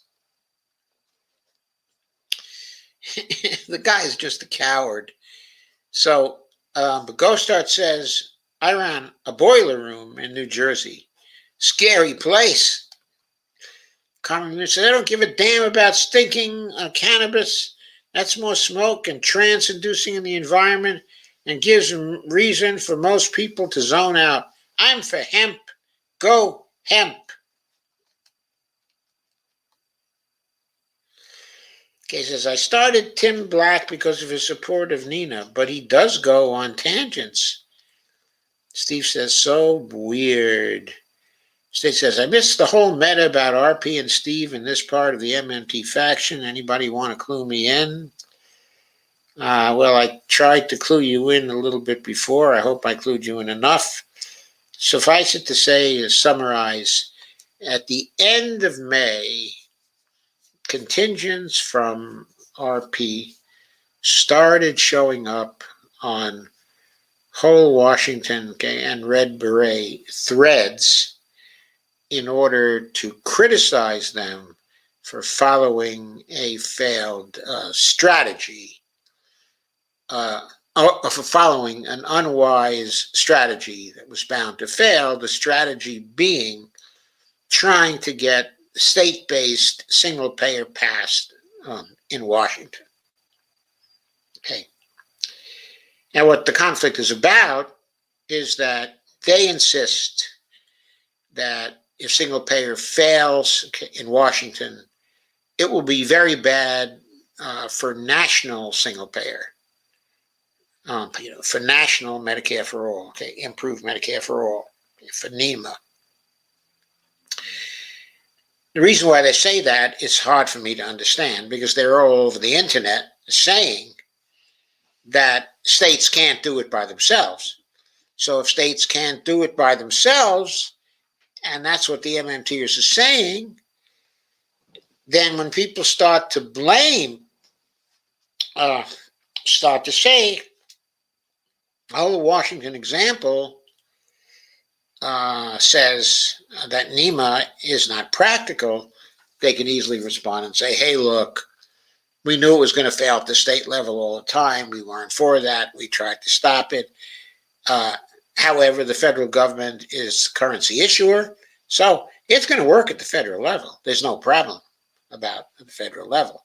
And they always have that to do. But anyway, this meta stuff has been going on, as I said, since the end of May when I became aware of it.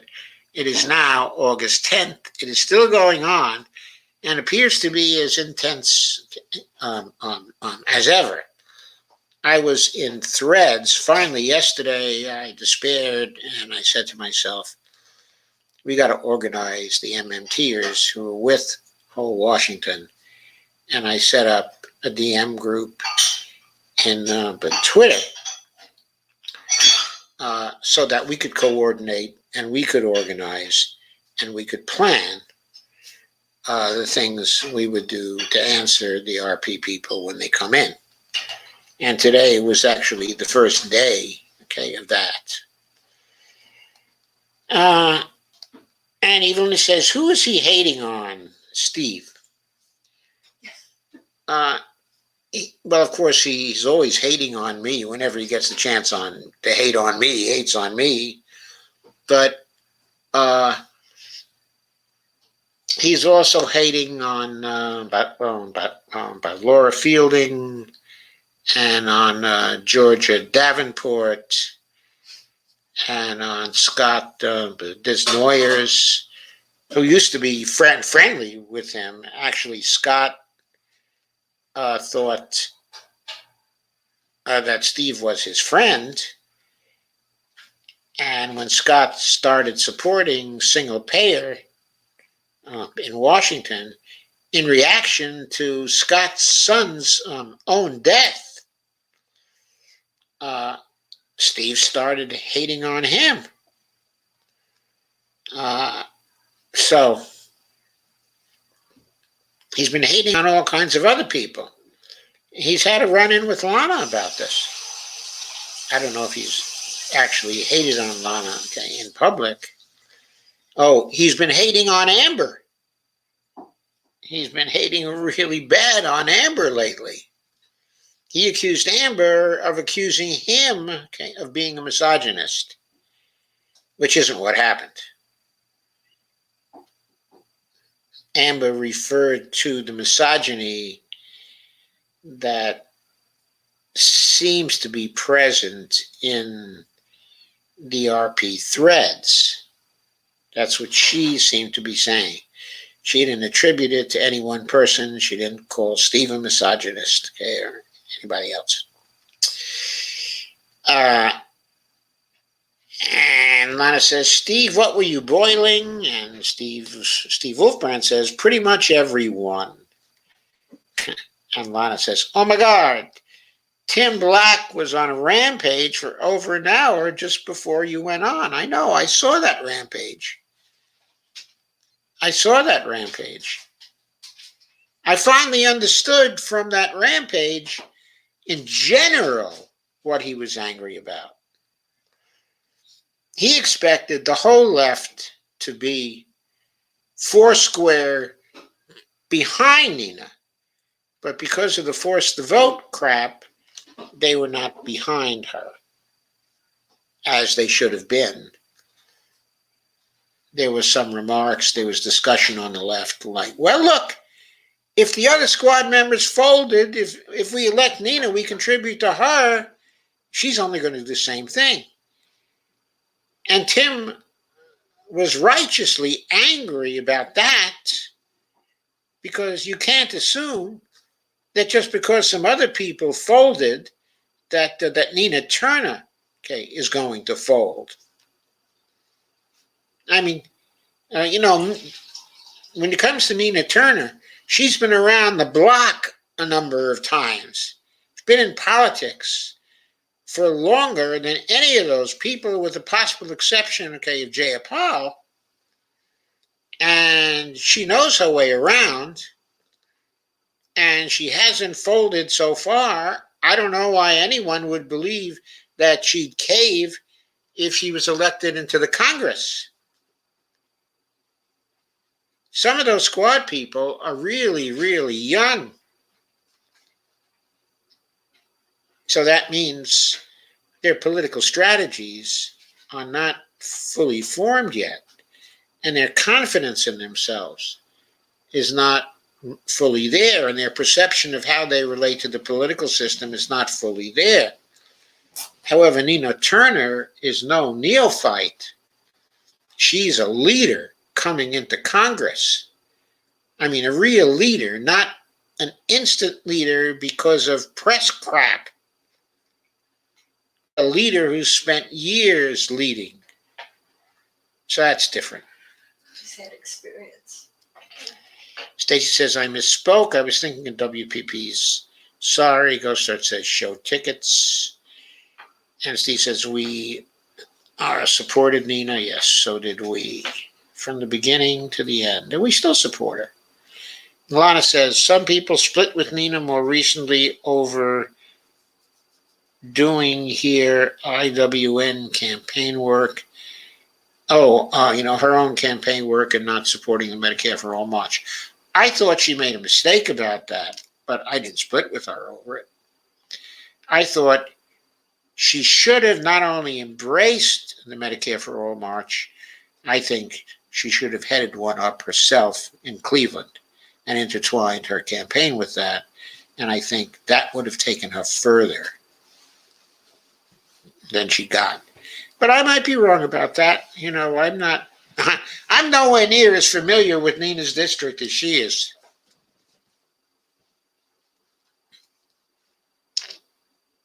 I'm not going to tell you I know better than Nina. I will tell you, I thought she made a mistake. I mean, I have a right to my own opinion on that, but I'm not going to say that I definitely know better. Carmen says, Tim Black says someone took his cornbread. Did you get it? Steve says, Tim is so hateful now. I can't do that anymore. Lana says, Carmen, laugh out loud. Ghost Start says, cornbread took his Johnson. Laugh out loud, Lana says, Carmen. Lana says, I'm not sure about this, but someone on Tim's comments said he was accused of rape. Something like that. Maybe that was just a row comment. I don't know. Tim's got a family. He's been married for a very long time, I believe. I don't think. Evelina says, state gets you nowhere. Steve says, we all supported Nina, maybe not financially, but we don't live there. Yeah, we supported her financially, even though we don't live there. Costa says, no, Lana, he told Joy to lube up because he was coming for that ass. Something like that. I think he said that to Brianna. By the way, he had a hostile comment about Savage Joy also. That must have had to do with the fact that there was criticism of Nina for not joining the marches. That's where that came in. Kay says, we in Ohio followed Nina closely, and it was support from HRC and Clyburn and others, even some GOP PACs. It was. Dolores says, I agree with you, Joe, in reference to Tim Black. I've watched him since 2015. There appears to be many complaints made by those who don't even watch his show. Yeah. Yeah, I mean, I thought he had some points tonight. I just don't think his analysis, of Bree Joy was very cool, shall we say. Steve Wolfbrand says, Israel Lobby, K. The Israel Lobby, yeah. It was the Israel Lobby. Right, okay. It was Democrats for something, Israel or something. I think it was, maybe Democrats for Defense of Israel or something like that came into the campaign with big money and supported the opposition to Nina because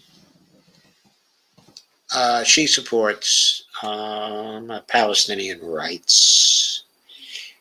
And by the way, so do I. So do I. I support Rashida, okay, and Ilhan. I support their positions on Palestinian rights. God bless you, honey. Thank you.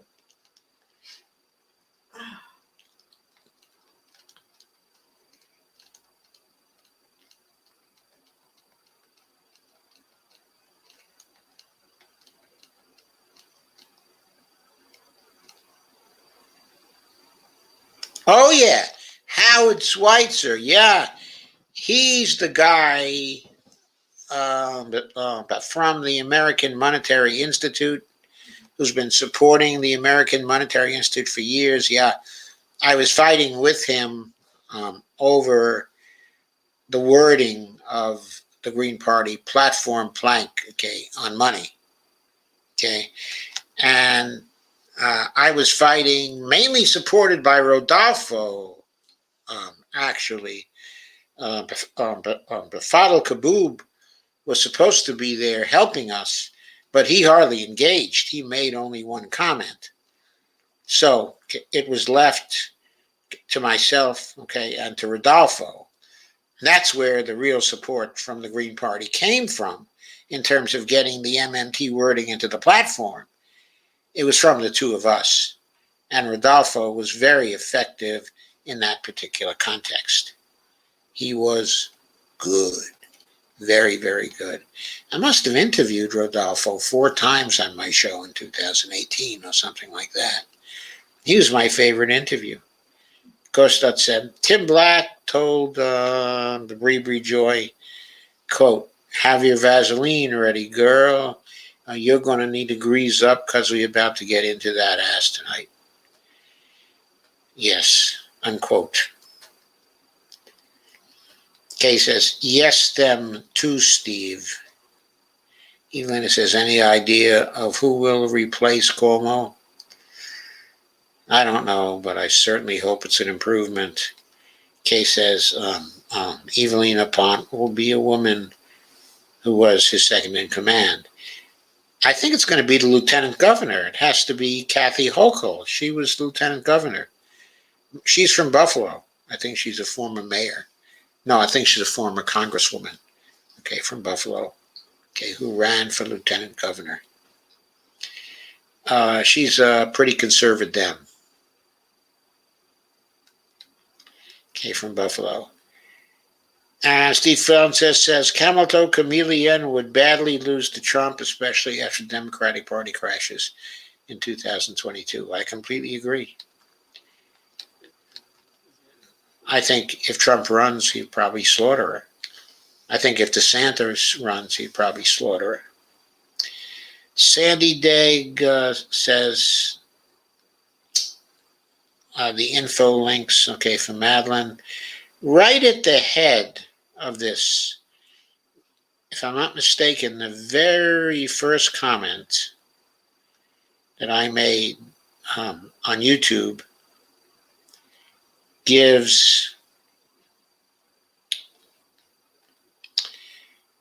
the contact information for Madelyn's campaign. I believe you'll also find it in the live stream on Saturday night because I've had her on now twice in a row. So the info links, okay, are there. When this is over, I will also put our info link. Well, I can do it right now. Okay, in the comment. She also has a Facebook page as well, but this is the info link for the campaign. I'll just leave it in a comment here. Okay, right now, Sandy. There it is.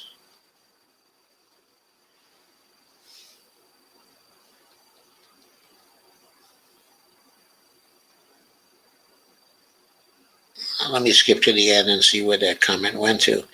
Okay, it went to YouTube.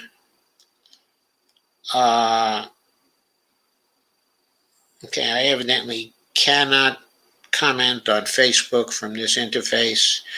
After the interview is over, I will leave it on my Facebook page.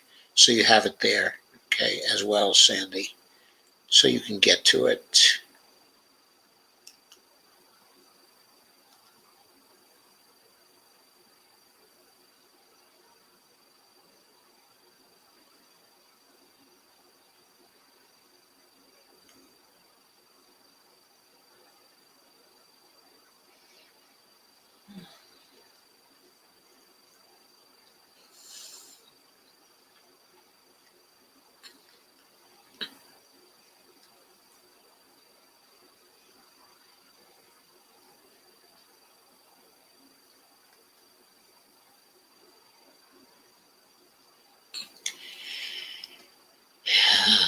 Elia says, and she knew nothing about the goings-on.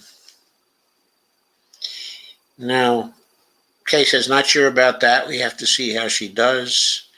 Stacy Van Veen said Schweitzer or something. Howard Schweitzer, yeah. And Joe Bongiovanni also was a very important figure in that fight. Even as I agree, but why is it I don't like her already? Laugh out loud. Kay says, I hear you, Evelina. And Lana says, I remember Poti, that's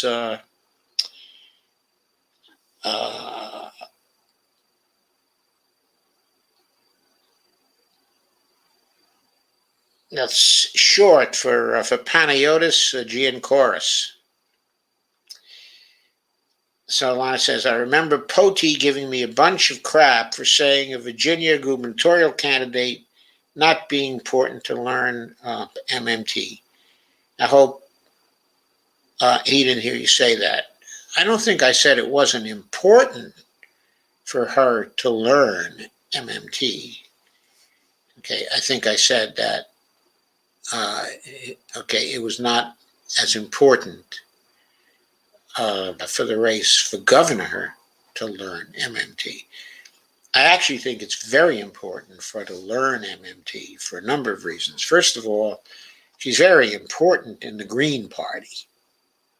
And if they're going to shift over to MMT, she's going to have things to say about it. So she ought to be familiar with it. But second, and even more important,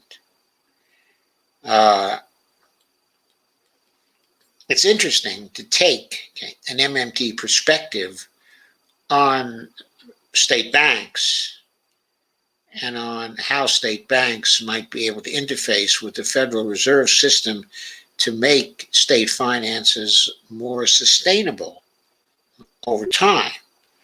That's something that you can learn, from MMT.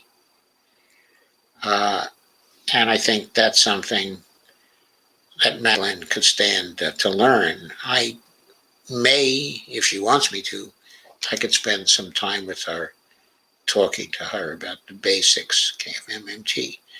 Kay says, the good thing about her is I never heard of her until now, so maybe she was hiding from him. Stacy says, I remember the cargo cult story.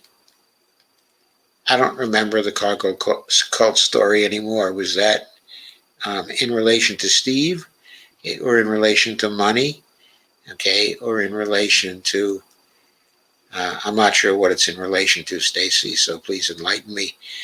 Evelina says, laugh out loud. Carmen says, well, I have a feeling Madelyn is going to make it to federal office, so that's why I recommended the MMT issue, not because I'm a cultist or something in that area. I know you're not a cultist, Carmen. You're just not a cultist. Carmen says, Florida's going full fascism over school masks right now. Yeah. And Lana says, Steve and Joe singing. It doesn't get any better. Steve says, good night. At least something worthwhile happened here. Maybe a little anyway. Thanks, Steve. Thanks. Steve says, wow, I've really been out of the loop. I had no idea about the RP thingy. What is RP? Real progressives. Stacy Van Veen says, the denser states can do Medicare for all by themselves. They can do it under the ACA already. Now they need the cooperation of the federal government to do it. Also, the whole Washington plan is very different because it requires much less cooperation from the federal government to actually do it. Also, it's not simply limited to the denser states. That is a mistake. Just to give an example, from international affairs, the nation, of Malta does not have its own sovereign currency. It uses the English pound. It also has 449,000 people on Malta. It also has a national health service on Malta, which it has been able to maintain now for a very, very long time. The smallest population here, within an American state, if my memory serves me, it may be a little off, is something like 571,000, 589,000. That honor falls to Wyoming. It has 100,000 people more than Malta. If Malta can afford to have a national health service without a sovereign currency, so can Wyoming, especially if Wyoming deigns to create a public bank and is successful in making it part of the Federal Reserve System. Just saying, Stacy. Sandy Deck says by real progressives, Kay. Steve Wolfbrand says real progressives. Stacy says Steve is presently livid at the non-vaxxers because he's in the hospital with COVID. Steve is in the hospital with COVID again? He was in the hospital with COVID already. You mean he just went into the hospital from COVID? He's been tweeting from the hospital with COVID? Jesus Christ, that's terrible. Evelina says, can they? Kay says, oh, okay, Sandy Tag. Yeah, they can, even more so, if they form one or more compacts. I think it's section 1333 of the ACA. I forget the section of the ACA it is.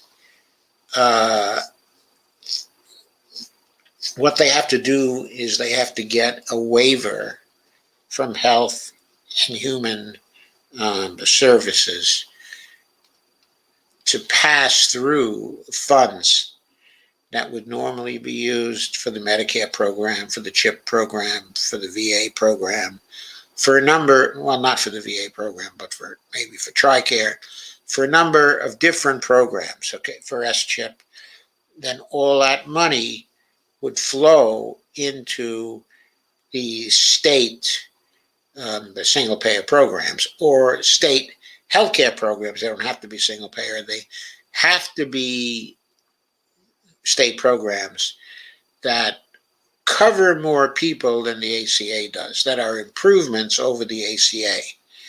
That's what the language actually reads. Single payer programs are improvements over the ACA. So in theory, they should be able to get the waivers. But on the other hand, for political reasons, because Biden is opposed to Medicare for all, he might balk. Now, HHS Secretary Xavier Becerra is, of course, for, he was a co-sponsor, okay, of Medicare for all in the Congress and is supposedly for it. So within the administration, he might be a strong advocate for it, and some states might get some waivers if they're not seen as too threatening. Washington might be able to get the waivers, but Washington has also created a situation where they've structured their initiative in such a way they're trying to get an initiative passed in Washington to cause this program to be created. And the way their initiative is structured, it allows them to contract with the federal government, with various agencies within the federal government for pass-throughs of the money that the federal government would spend on those programs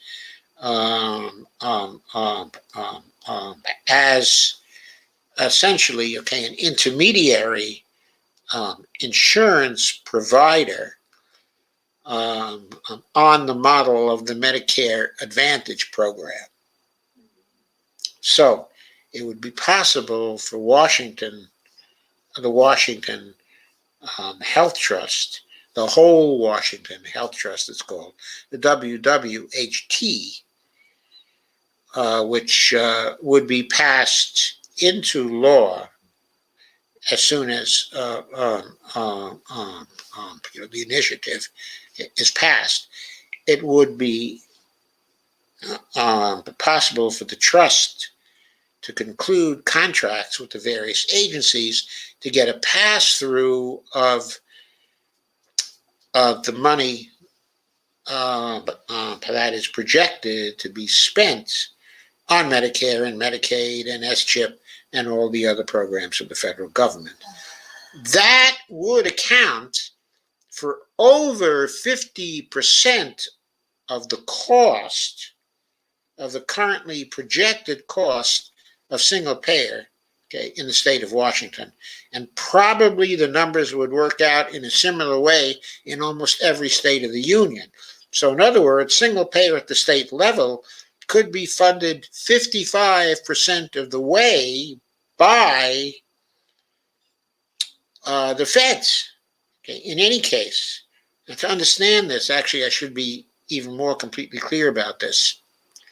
Let's say, for example, just for an abstract example, let's say a state was projected to spend $100 billion, okay, on all their healthcare expenditures for this year.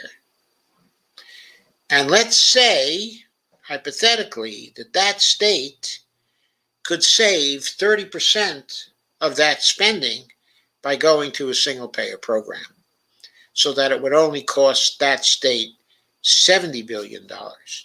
Then what I'm saying is something like 55% of that $70 billion cost would actually be covered by either the waivers it could get under the ACA or contracting as something like a Medicare Advantage provider, which would mean the states would only have to financially cover something like 45% of the 45% of the remaining cost, which is out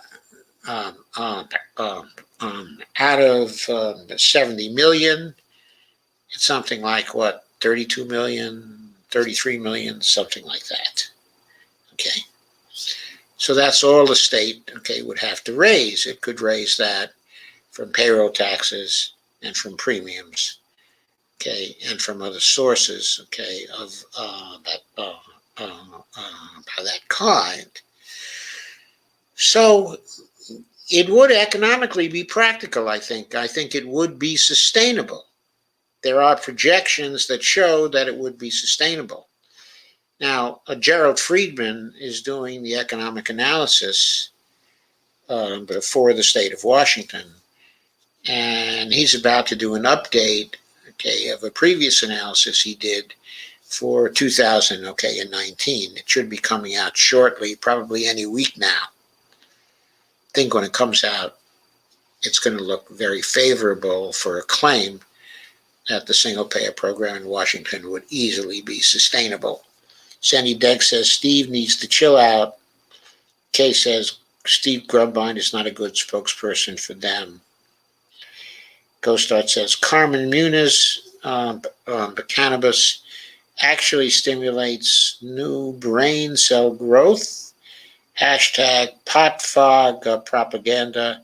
It's also an ACE2 blocker inhibiting COVID infiltration.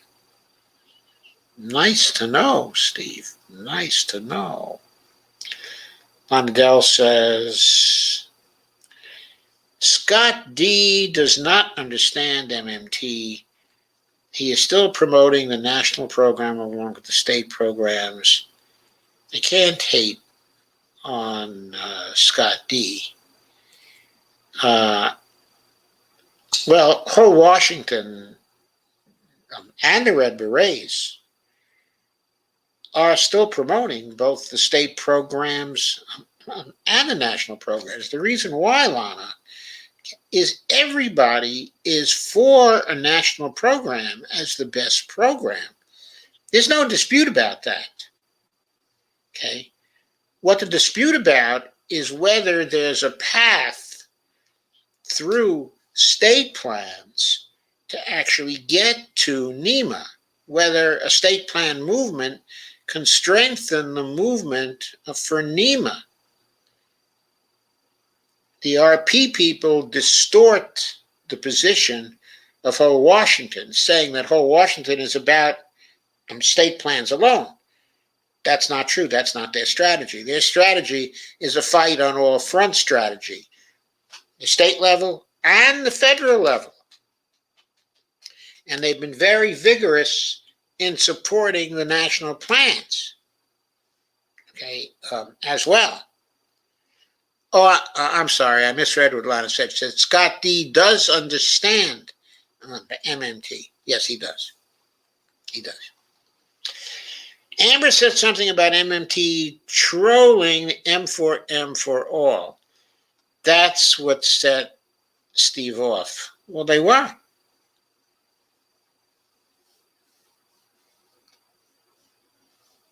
Well, I take that back. I'm not sure that we're trolling M for all uh, at the start. In the end, RP certainly supported M for M for all. They were there at the Washington March, and they were totally supportive of it. Jody Powell was there. I think some of the RP people were at the Los Angeles March, and they were very supportive of it there too. Sandy Deck says Steve burns you out when you work for RP. Yes, all kinds of people, okay, were burned out. Some people joke and say, there are more MMTers that started out in RP that have now left RP than there are in RP. I don't know if that's true, but it might be possible. Kay says, I love Nina. Kay says, I hear Nina will run again in 2022. Well, that's good to know. I wonder what Dr. Joe opines. Will it happen? I'm not sure. Okay, I don't think Nina's quitting. I think the issue is whether she'll run for Congress in the same district, because the campaign for primaries is going to start in a matter of months. It's going to start, right in the beginning. It'll probably start in 3 or 4 months, probably in the fall of 2021, because the election for that seat is going to be in the fall of 2022. It won't be a special election. It's going to be a November election, okay, at that point. So, yeah, she's going to run. She might run for that seat again. Also, someone mentioned she might run for governor of Ohio. She might. I don't know. I think she'll probably be stronger in that particular district. If she runs for governor of Ohio, all the same people are still going to run against her. I mean, all the money is going to flood in against her, because they don't want her running for governor of Ohio and then following that with a run for the Senate. Evelyn said, well, that's good to know. I wonder what Dr. Joe opines. Will it happen? Yeah. And Kay says they should have had a Medicare for All march in Cleveland. I believe that's true, as I've said. Ghostart says APAC put a big thumb on the Nina scale. Yes, they did. Well, it was actually this other pack, the Defenders of Israel. I forget what they're called. They're DFI or something. Steve Wolfram says, I think Nina might be looking, she might be looking at a run for governor, but we don't dump money into Democratic races like we used to. Yeah, I think that's true. And I think that's because Bernie dropped out. I think if Bernie had stayed and fought until the end, and if the squad had chosen to fight on some vital issues, we'd still be dumping our money into Democratic races like we used to. If we're not dumping the money into them before, it's their fault. Ghostart says, Carmen says, go start. I hate anything that burns and puts chemicals and crap in the air. I won't even drive. Kay says, Ohio only had one in Columbus and it petered out quickly. Shake my head. Yeah. Sandy says, oh no, he needs to back off Joy. He does. He needs to back off both Joy, Savage Joy and also Bree Joy Gray. Sandy Dex says, bless you, Bonnie. Thank you, Sandy. Thank you. Yeah, Bonnie says thank you too. Steve says Jimmy's and Steph and Pasta and Fee are all personal friends. Tim can fuck off. And Lana says, Tim, cringe, laugh out loud. Carmen says, that was classless for Tim to say that. Sensationalism will always come back and bite you. And Lana says, that a woman has been appointed to replace Cuomo, but I think they will have a special election. Okay, is that an appointment, or is that simply the lieutenant governor taking over for the governor. Anyway, you'll let me know about that.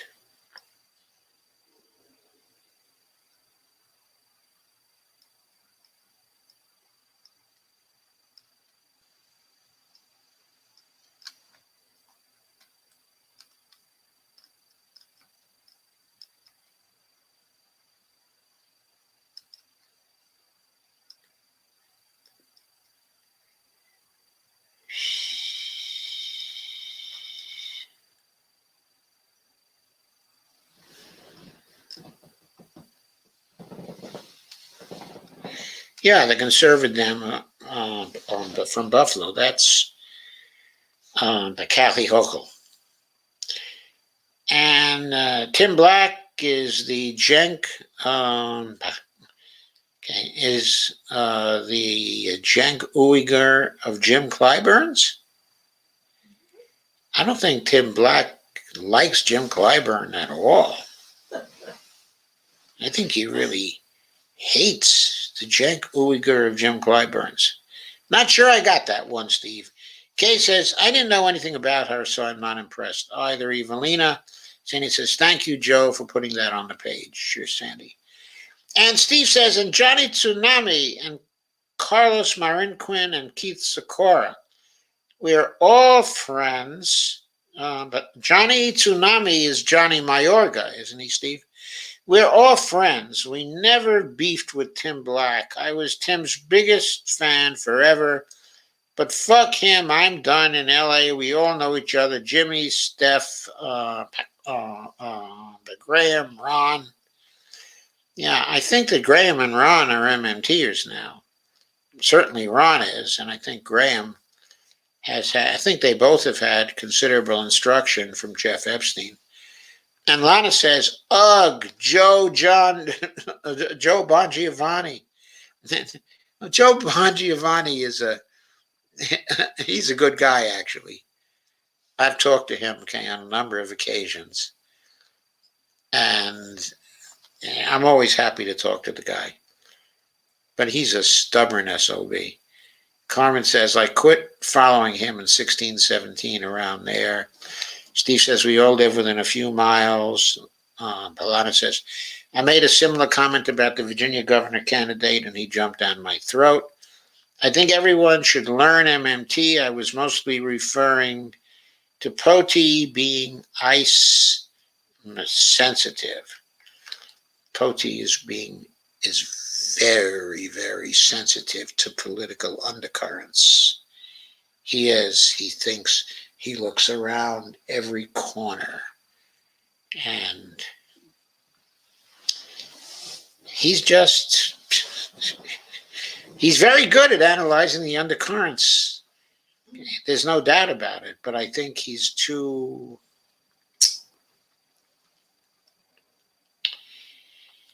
When you do that, it makes you very fearful, and it makes you too conservative, I think. Too wary of making mistakes, so you don't do the things you should be doing. Carmen says, Texas Tribune writes, Texas House GOP Speaker signs warrants to arrest defiant Democrats. Isn't that fascist? I'd say so.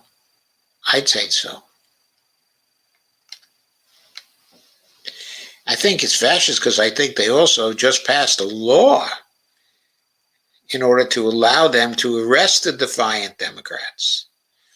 All the Democrats are trying to do is to deny them a quorum, which is usually every right of the opposition party if they could do it. And they need a particular size quorum to pass these particularly oppressive bills. So the Democrats have been stopping them from passing the oppressive bills by not giving them that quorum. I personally don't think there's anything wrong with that, but I think there's a lot wrong with trying to arrest them for doing that. State says the cargo cult was an illustrative example of MMT. Oh, whose example was that? Stacy says the density is a matter of resources and viability, not funding. more so existing services and access to them. Oh, I see. That's interesting. That's interesting. So maybe in Wyoming, because the density is not very great, the access to existing services would still not be there, even if the financial wherewithal was there in a situation of normal density, something like that, Stacy. She says, we all wanted Nina to win. We were all pissed when she lost. Blame Ohio. Don't blame us. We don't even live there. Kay says, Ohio does suck badly. Kay says, the QB for the Ravens has had COVID twice and he was sick both times. He still doesn't want the vaccine. He's a total dumbass. But I think Steve's had the vaccine, hasn't he? Lana says, very important that you keep on talking about the waiver fund. Show that works. People need to understand that. Okay, I'll keep on talking about it. Kay says, hope to get out of here again someday. Kay says, people here are redneck and some just stupid. They say stupid people are everywhere. They outnumber. Esco Star says, who is ready for Governor Hillary Clinton? Governor of what? Governor of what? Don't elect her for dog catcher. Oh, no. Steve says, Steve Gostart, that is, says, looks like TB's going after Sabby Sabs tonight.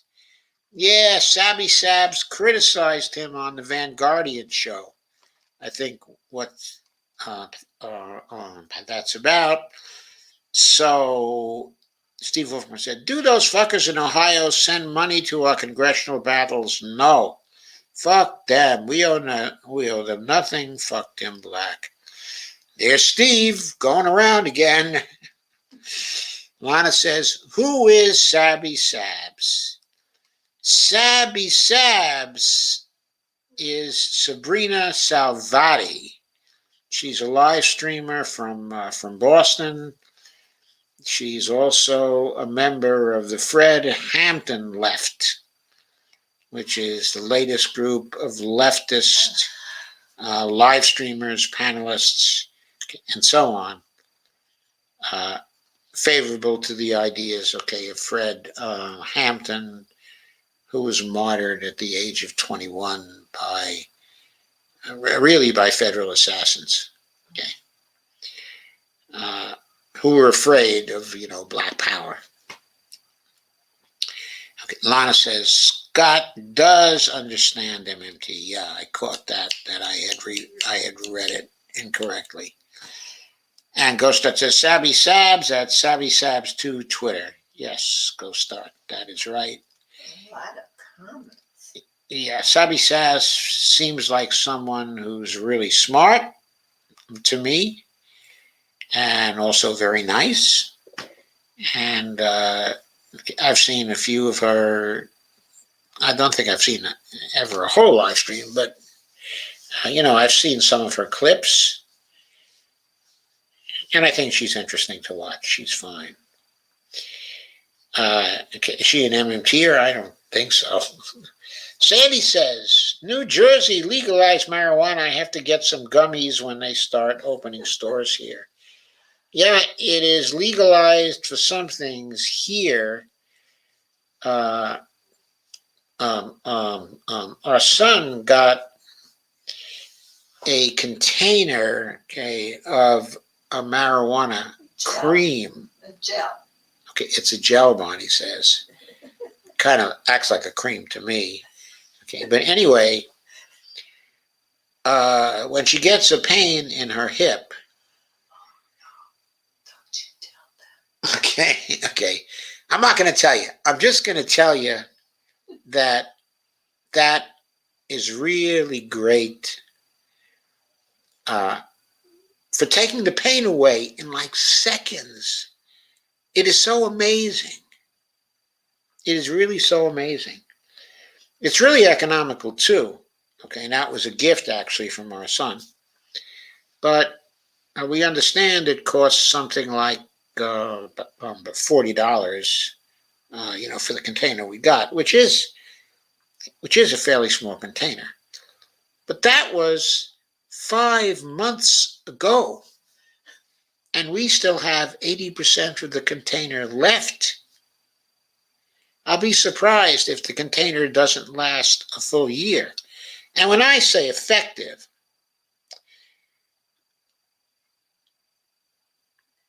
I would say Bonnie uses it maybe twice a week. And it just lasts and lasts and lasts, okay, and lasts. And it's amazingly effective in such a short time. I can't believe it. Kay says, I want to grow my own laugh out loud. And someone says,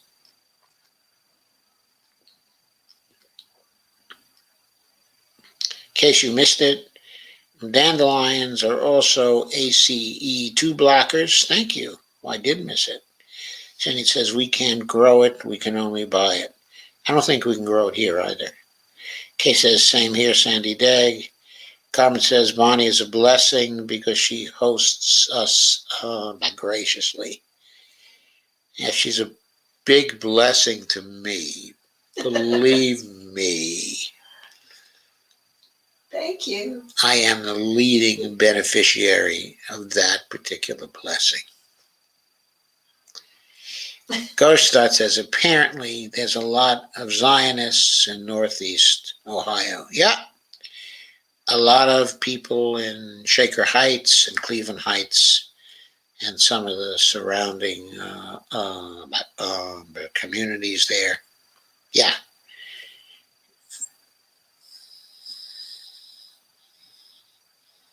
And Lana says, no ideas who Sabby is. Sorry. Hope I explained that. Yeah, Sandy does. Kathy Hochul will take over as governor of New York. Yeah. That's as it should be. She's lieutenant governor. She was elected. Lana says, Graham and Rom have both have reverted to crypto land. They're not about MMT anymore. I thought there was just the Jeff Epstein podcast with Ron that he recently released that was about MMT. But I may be mistaken about that. Sandy Zegg says that's who's taking over for New York governor. For a while, then will be a special election. Lana says, Poti is extremely bright, and I like him. He needs to take a deep breath sometimes, though. And Lana, that is my verdict exactly. He's extremely bright. He's probably the brightest of the MMTers who work, okay, with RP. I'm not saying who come in and guest. I'm saying who frequently worked, okay, with RP. He's brilliant when it comes to Virginia politics also. Right. We differ, by the way, on single payer, differ greatly on single payer in Washington. Okay, on that issue, we differ greatly. And furthermore, some of the people who come in, okay, and harass the Washington people are people who are very close to Poti. Ghostat says Ron Placone is Peroni, his new movie about counter shorting his crypto brothers. But laugh out loud. P.S. Ron can't act. Oh, sorry to hear that. And Ghostat says, yeah, Placone. The second way is the proper way to spell it, Steve. And Stacy says, no freaking Hillary. And Sandy says, never Hillary. And Steve says, let's stick a fork in this. I got to get to bed. Lana says, not a fun of the Fred Hampton Keft group. Keft? Left, sorry. Lana says. Ghostat says, fun, laugh out loud, JK. Steve says, Sabby Sabs is very cool. Catch her show on YouTube. Subscribe and like. By the way, subscribe and like my show, will you please? Kay says, one surprised me if ARC would run for governor of New York. Never HRC. Yeah, that one surprised me. She might try to run for governor of New York just to keep the corruption going. For no other reason than to keep the corruption going and to keep single payer out of New York State. Yeah, I would expect she might run there, and maybe as her campaign manager, she'd bring up Jim Clyburn from South Carolina. Just a joke, folks. Says, what's the brand of the weed salve? Can you bring me? That little container? Yeah, a little container. Okay. I think the brand is, I can't remember whether it's Karma or Dharma or something like that. It's a brand with an Indian name. Okay, but Bonnie is going to go get it. Can you do that? Because it might be proprietary information or something. No, I don't think it's proprietary. I don't think the brand of the weed salve is any longer proprietary. Then he says, oh, I need that for my back and needs. If it works, okay, I'll buy it. I don't know if it's on sale in your state. Here, there has to be a doctor. Ordering it. Yes, who either orders it for you or gives you a note that says you can. It's called Dharma Muscle Gel, is what it's called. So there I was right. Dharma Muscle Gel. That's the brand.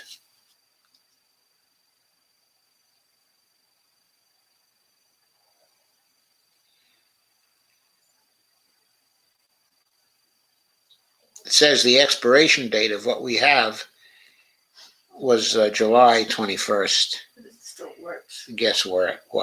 It's still just as effective as it was at day one.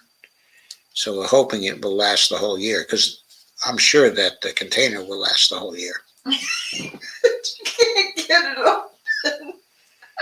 Yeah, it's very hard to get open. No, we can't get it open.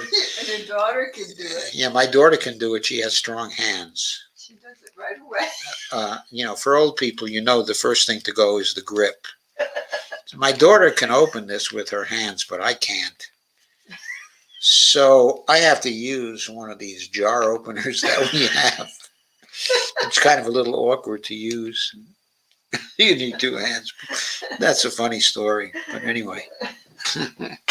So my daughter Devora can do that very well.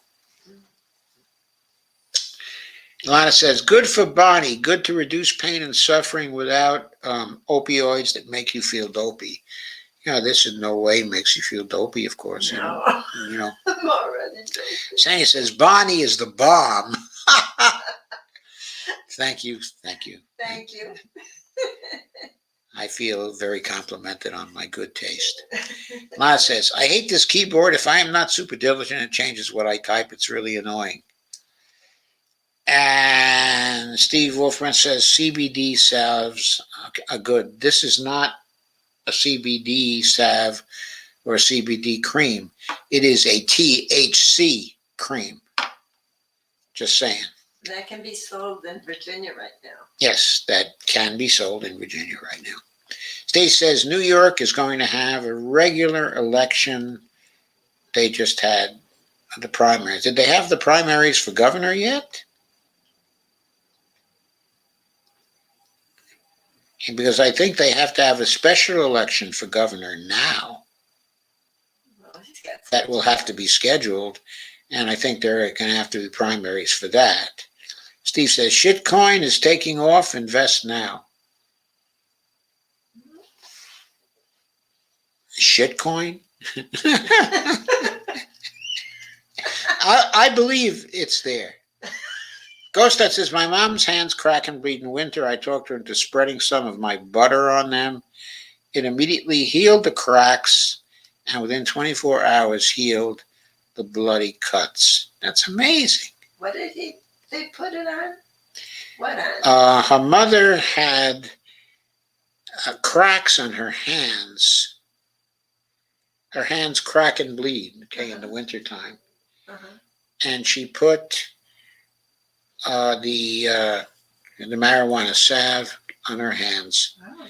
and it immediately healed the cracks, and within 24 hours healed the bloody cuts Wow. as well. Stacy says, I mine Ethereum and get paid in Bitcoin. How come you don't get paid in Ethereum?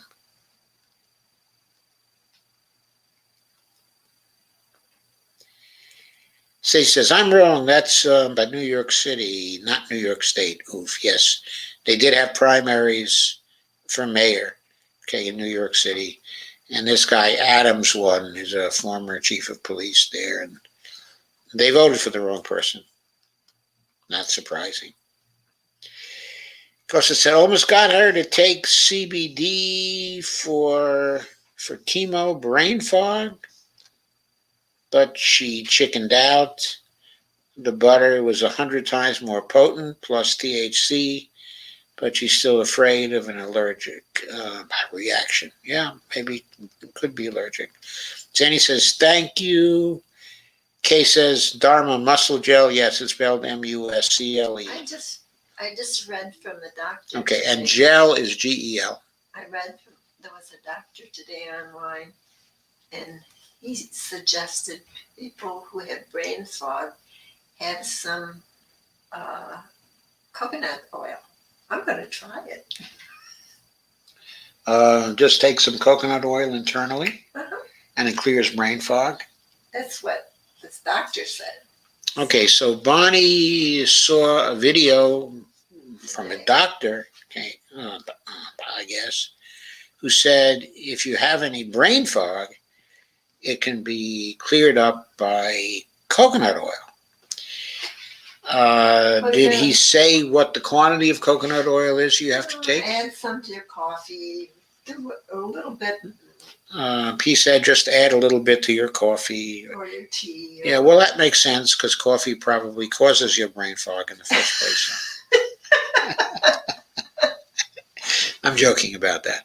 Steve Wolfbrand says, if you have any complaints about cryptocurrency, write your complaint on a $20 bill and send it to my house. I'll make sure it gets addressed. Sandy Deck says you need to put it on your hands.